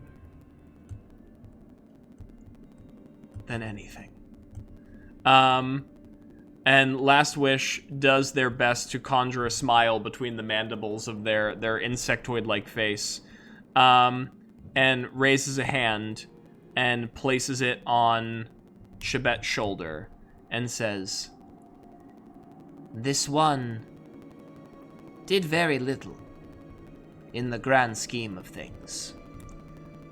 All that time that you hurt Chibet, what you were doing was learning.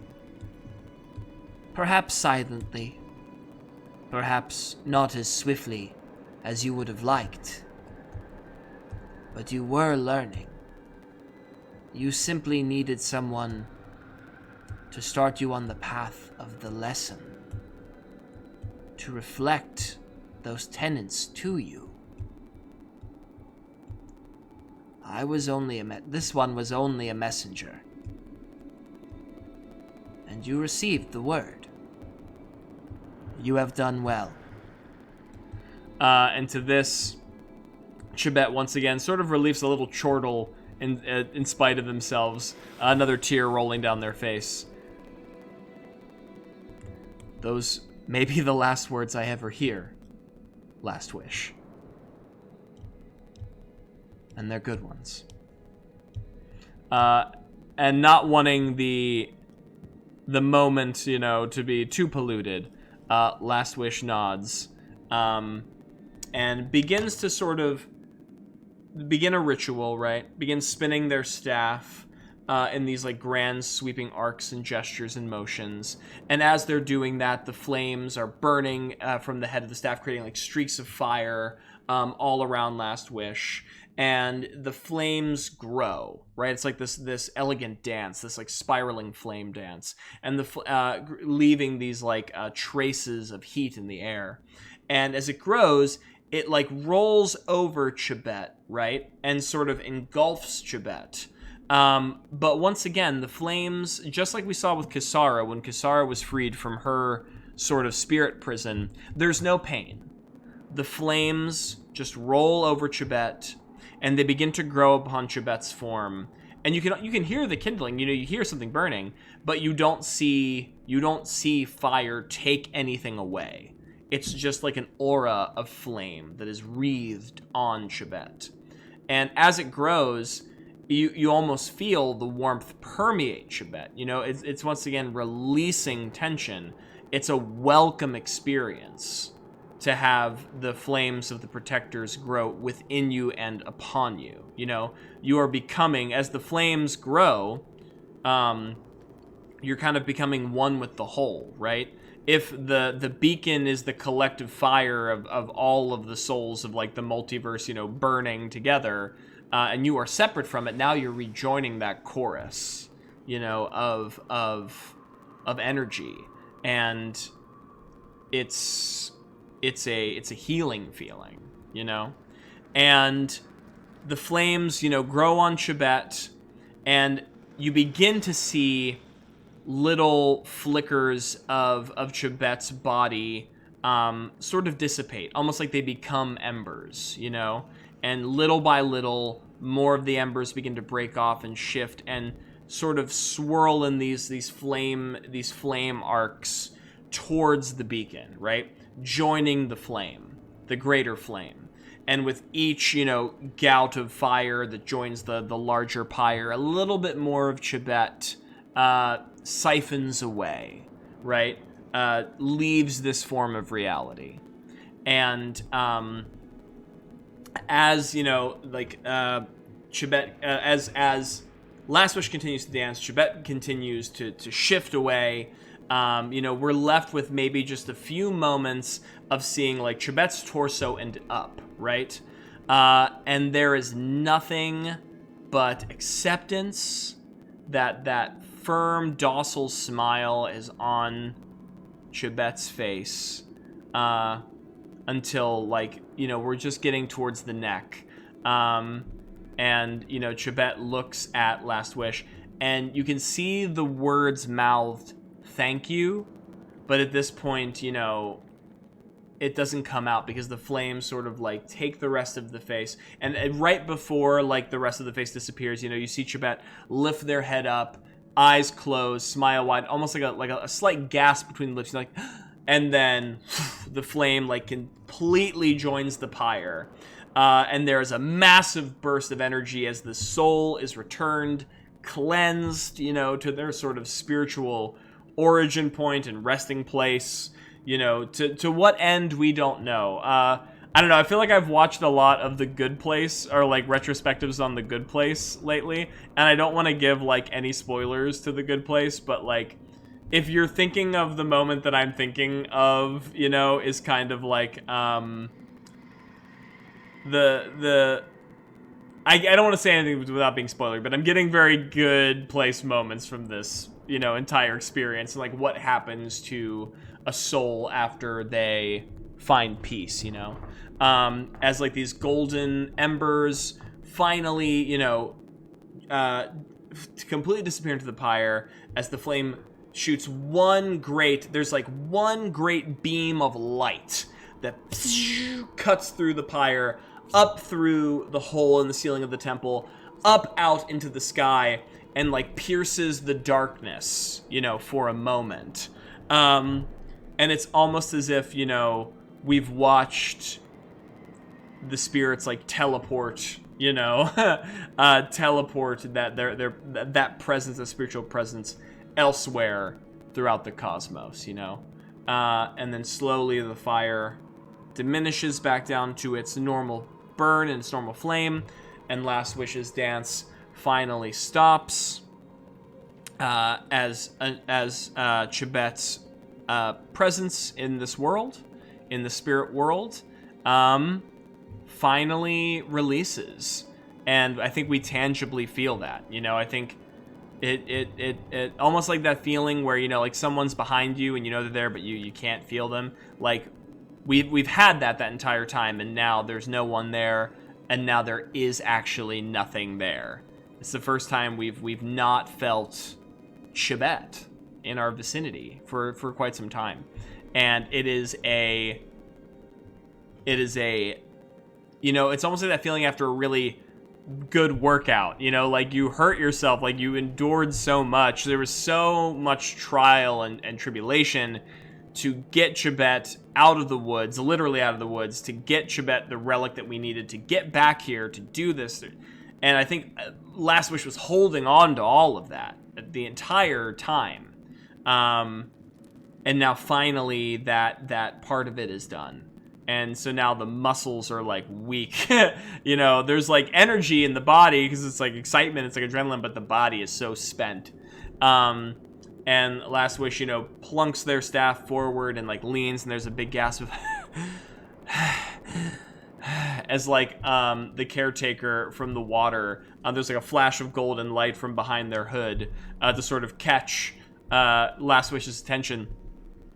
As Last Wish turns their hooded head over towards the caretaker proper. I have never seen a Firelights ritual through fruition in my time in this sphere. It is a beautiful thing, Last Wish. What you and your kind do, it is worthy of all the legends that those before us have spoken about. And Last Wish, pushes themselves up on their staff and turns to face the caretakers. This one does only as the protectors have guided, caretaker. As you have. You and the temple here have been instrumental in this mission. This one cannot thank you enough. And to that, the caretaker, sort of places their hands before them in almost like a prayer-like gesture. The honor is ours. We will be glad to serve the Firelights in any way we can, moving forward. As we, the caretakers. As they both, like, bow towards each other. And I think at this point, the caretaker knows that they've kind of left Anar hanging back at the plinths. So they need to probably see to that. The caretaker says, Come. We have more to speak of. Your friend. And what is to come next. Yes, of course, indeed.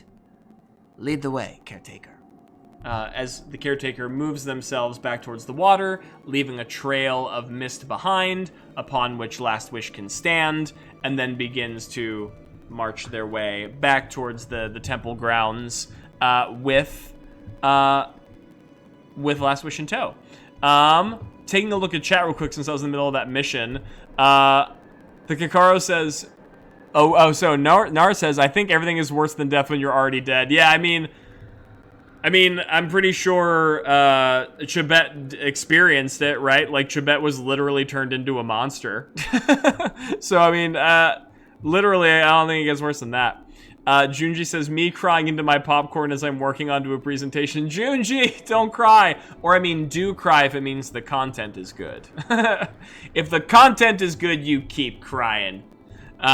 Protectors be damned, you cry. But thank you. No, hey, that's why this game is so cool. I remember getting really emotional whenever we left Kasara for the first time. I was, like, getting emotional thinking about... Her scene was very different, though. Like, she had to watch... Not had to, but she got to watch her life happen again, and it was, like, very a lot. But, yeah, this game pulls on your heartstrings. Nar says, damn, hitting us right in the feels. I know! That's what this game does. Full service and commendation to RPD from Fari RPGs for making people cry for literally 2 pages of a trifold PDF. You crafty son of a gun. Toddy says, I popped out for 20 minutes and returned to the end of Chibet. Yeah. Yes, you picked the exact 20 minutes in which Chibet was freed from their eternal damnation. Toddy, I'm so sorry. But hopefully you got to see the last tail end of their resolution there. And good for them for finally finding it. I think at this point, wow, so many. I almost said Chibet and Anar both.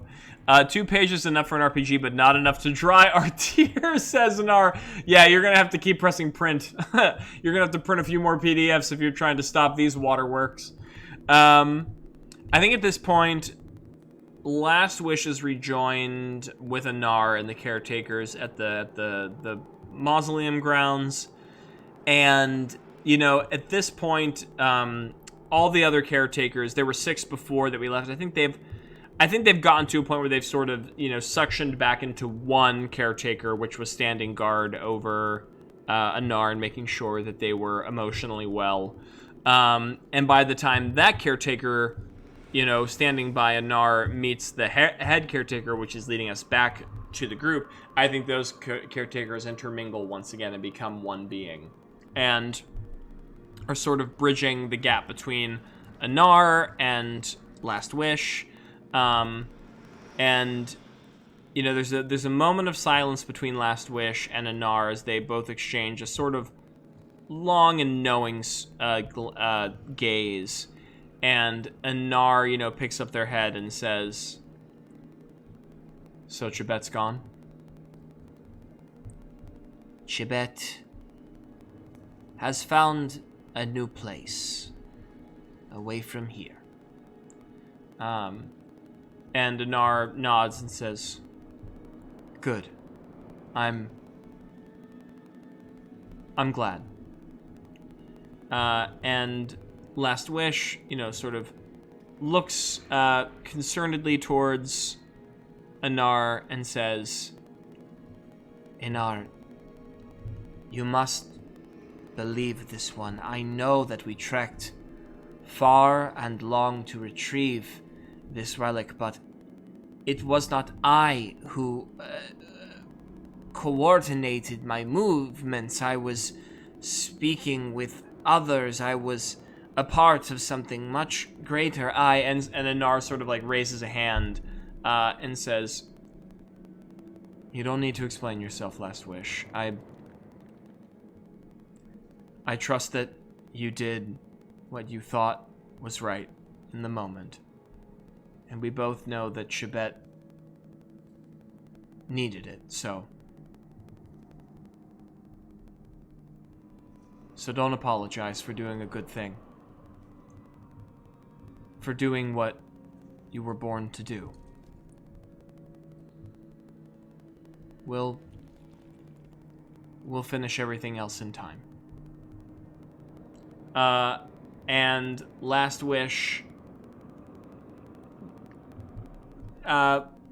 keeps eye contact with Anar and reaches a hand forward. And the two of them sort of share, I feel like I've done this gesture before on stream and I can't remember what it is, but sort of like that warrior's handshake, that I think someone called it a Roman salute, is that right?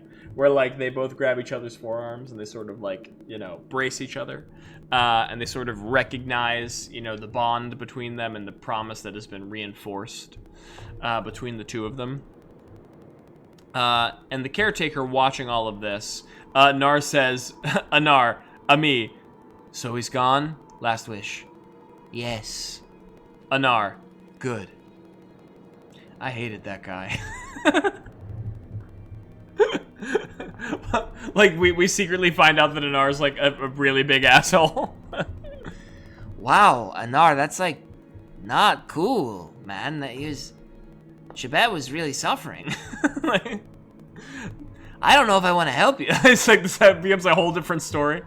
No, so I think the caretaker, seeing that they're sort of concluding their moment, raises its hooded head. Yes. About good things that need doing. And turns towards Anar.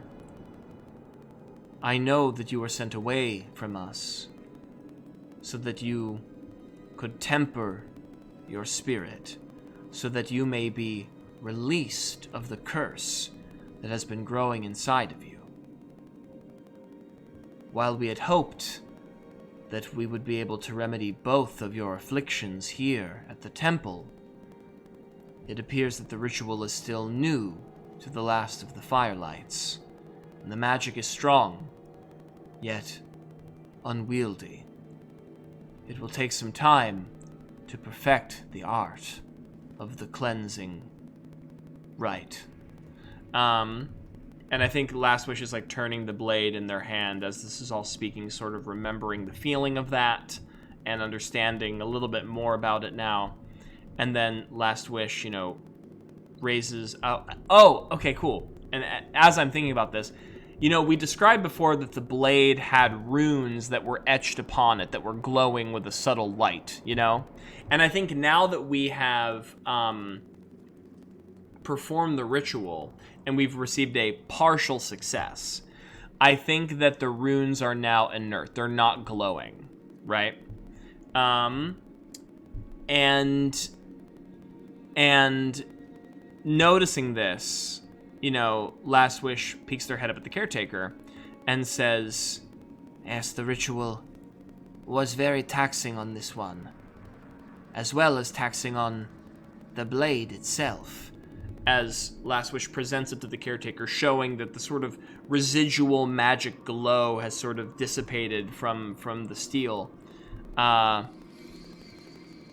What can be done now that the blade does not sing with the Protector's graces? And the Caretaker nods and says, the Protector's power housed within the blade, it also suffuses many places throughout the realm. As far away as the Protectors are now, as dim as their influence has become, what with the doom of the Veil growing ever stronger, there are places of power that still exist, where the Protectors may gift their touch, even from their divine seat. Your blade there once held a kernel of this power, but the ritual has caused it to flee for now. But such powers, they are not gone forever. They need only be persuaded back to their true places of import. As the Caretaker sort of like runs their clothed hand over the blade, sort of feeling the grooves of the runes. What do you mean to say, Caretaker? That there is a way to ensure the blade has this power again? And the Caretaker nods. Indeed, I mean to say exactly that. You must take the sword to one such font of power, a place where the Protector's influence is still great and strong. Bathe the sword in those powers, and you shall restore its strength. I'm wondering, could a beacon, or would that be too easy? Because they're at a beacon. Oh, but the beacon just fired. Okay. And so Last Wish turns their head towards the beacon and says, but surely this beacon is lit. The flame must be a strong enough place to ensure that the sword can fulfill its purpose yet again. And the Caretaker looks towards the flame, which is still burning bright, but, you know, it's definitely waned in strength since sending Anar to their... sending Chibet to their final rest, and says, it will, in time. Remember that the beacon's strength is still far less than it once was, and to send a spirit to the other side is very heavy on the flame. I suppose you could wait here for the flame to regain its strength, but... And, like, looks back towards Anar.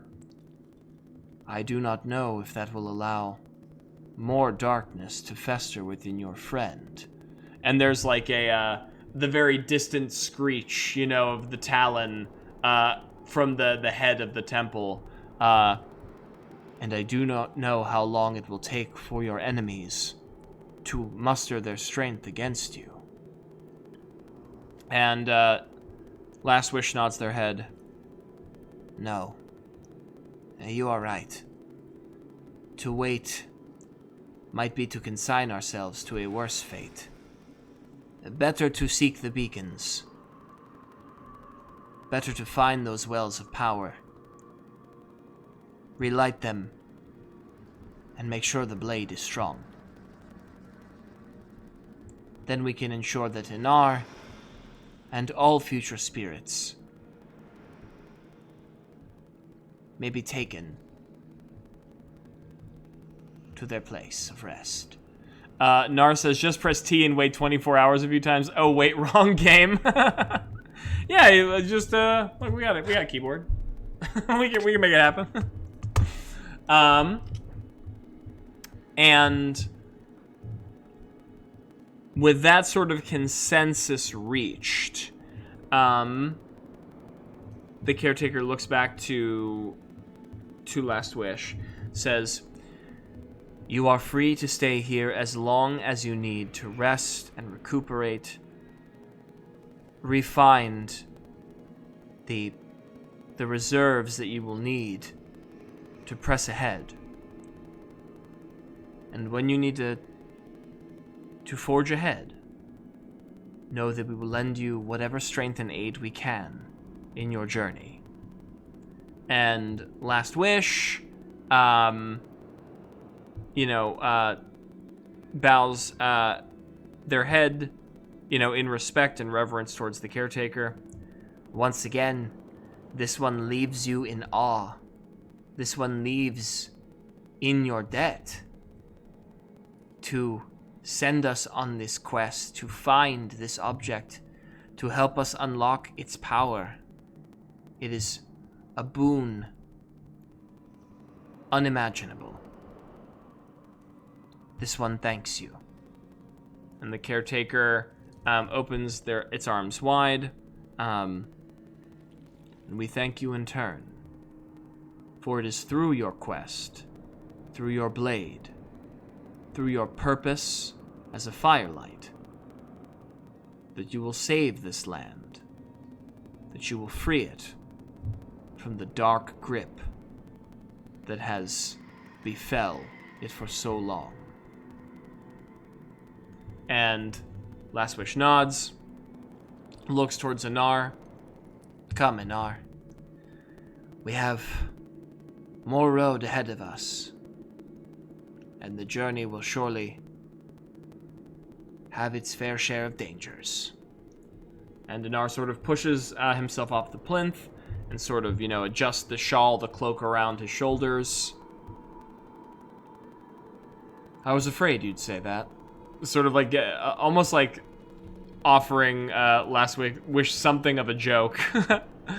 And Last Wish not being able to help themselves, considering all that Inar has gone through and what they've just gone through, sort of lets a little smile crack through the mandible and sort of returns like a very subtle but very real a little laugh, it's like against all of the gravity of the situation, as I think they head deeper into the temple and take some time to rest and recuperate, to head into the next section of the game. And I think by there is a really good place to end, I feel.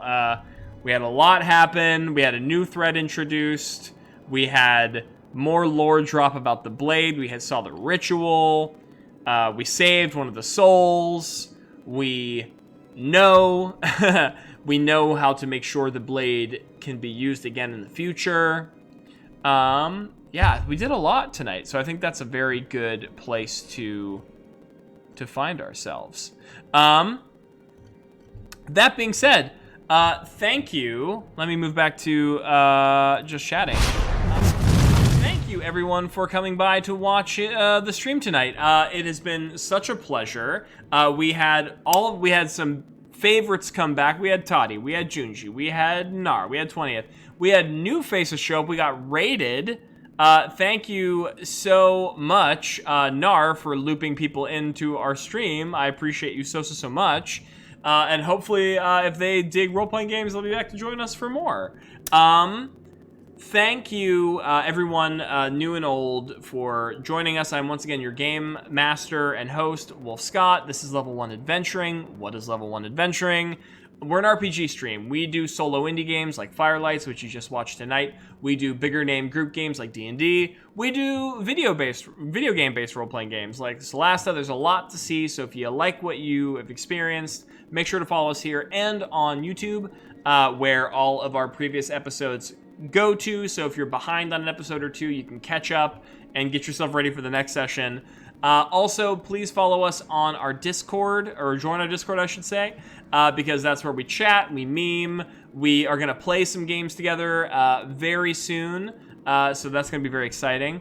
Nar says, I think I might give Solo Cypher via Mythic a try after this. Nar, yes! I would love to hear what happens in your old solo game. And yes, that is definitely something that we need to revisit, because Jason, I can never decide what his name is. Jason Covey, you know, we left them on a bit of a I almost said hangover, not hangover, cliffhanger, last session too. So we definitely need to... Oh, this is interesting. It's saying it's a level 1 Cypher stream, which is not. I'll have to fix that on the construct. Anyway... but yes, thank you so much for joining us. Every time we have new people follow and join and raid and everything, it brings me such joy. And once again, thank you to StreamSpell and Stream Audio for all of the awesome digital tools that you've seen below. You can use some of that for yourself down in the description below. We have a link for affiliates, so you can help us out. And also thank you, Tabletop Audio, for providing us the ambiance for tonight's session. Thank you, Fari RPGs, for creating Firelights and constantly reposting our stuff and, retweeting and letting people know that we're doing a game session, because we always get more eyes that way, and we really appreciate your partnership in that. And with that being said, I think that's all my usual spiel that I have to say. So I hope that you enjoyed tonight. I hope that we see you soon. And until then, enjoy your games, enjoy your adventures, and we'll see you on the next one. Enjoy the rest of your night. Oh, and I should say tomorrow night, Wednesday, we're going to read The Hobbit. We're going to do some Hobbit, which is going to be fun. I know a lot of people have been waiting for another session, so that is tomorrow. So now I'm done, and good night.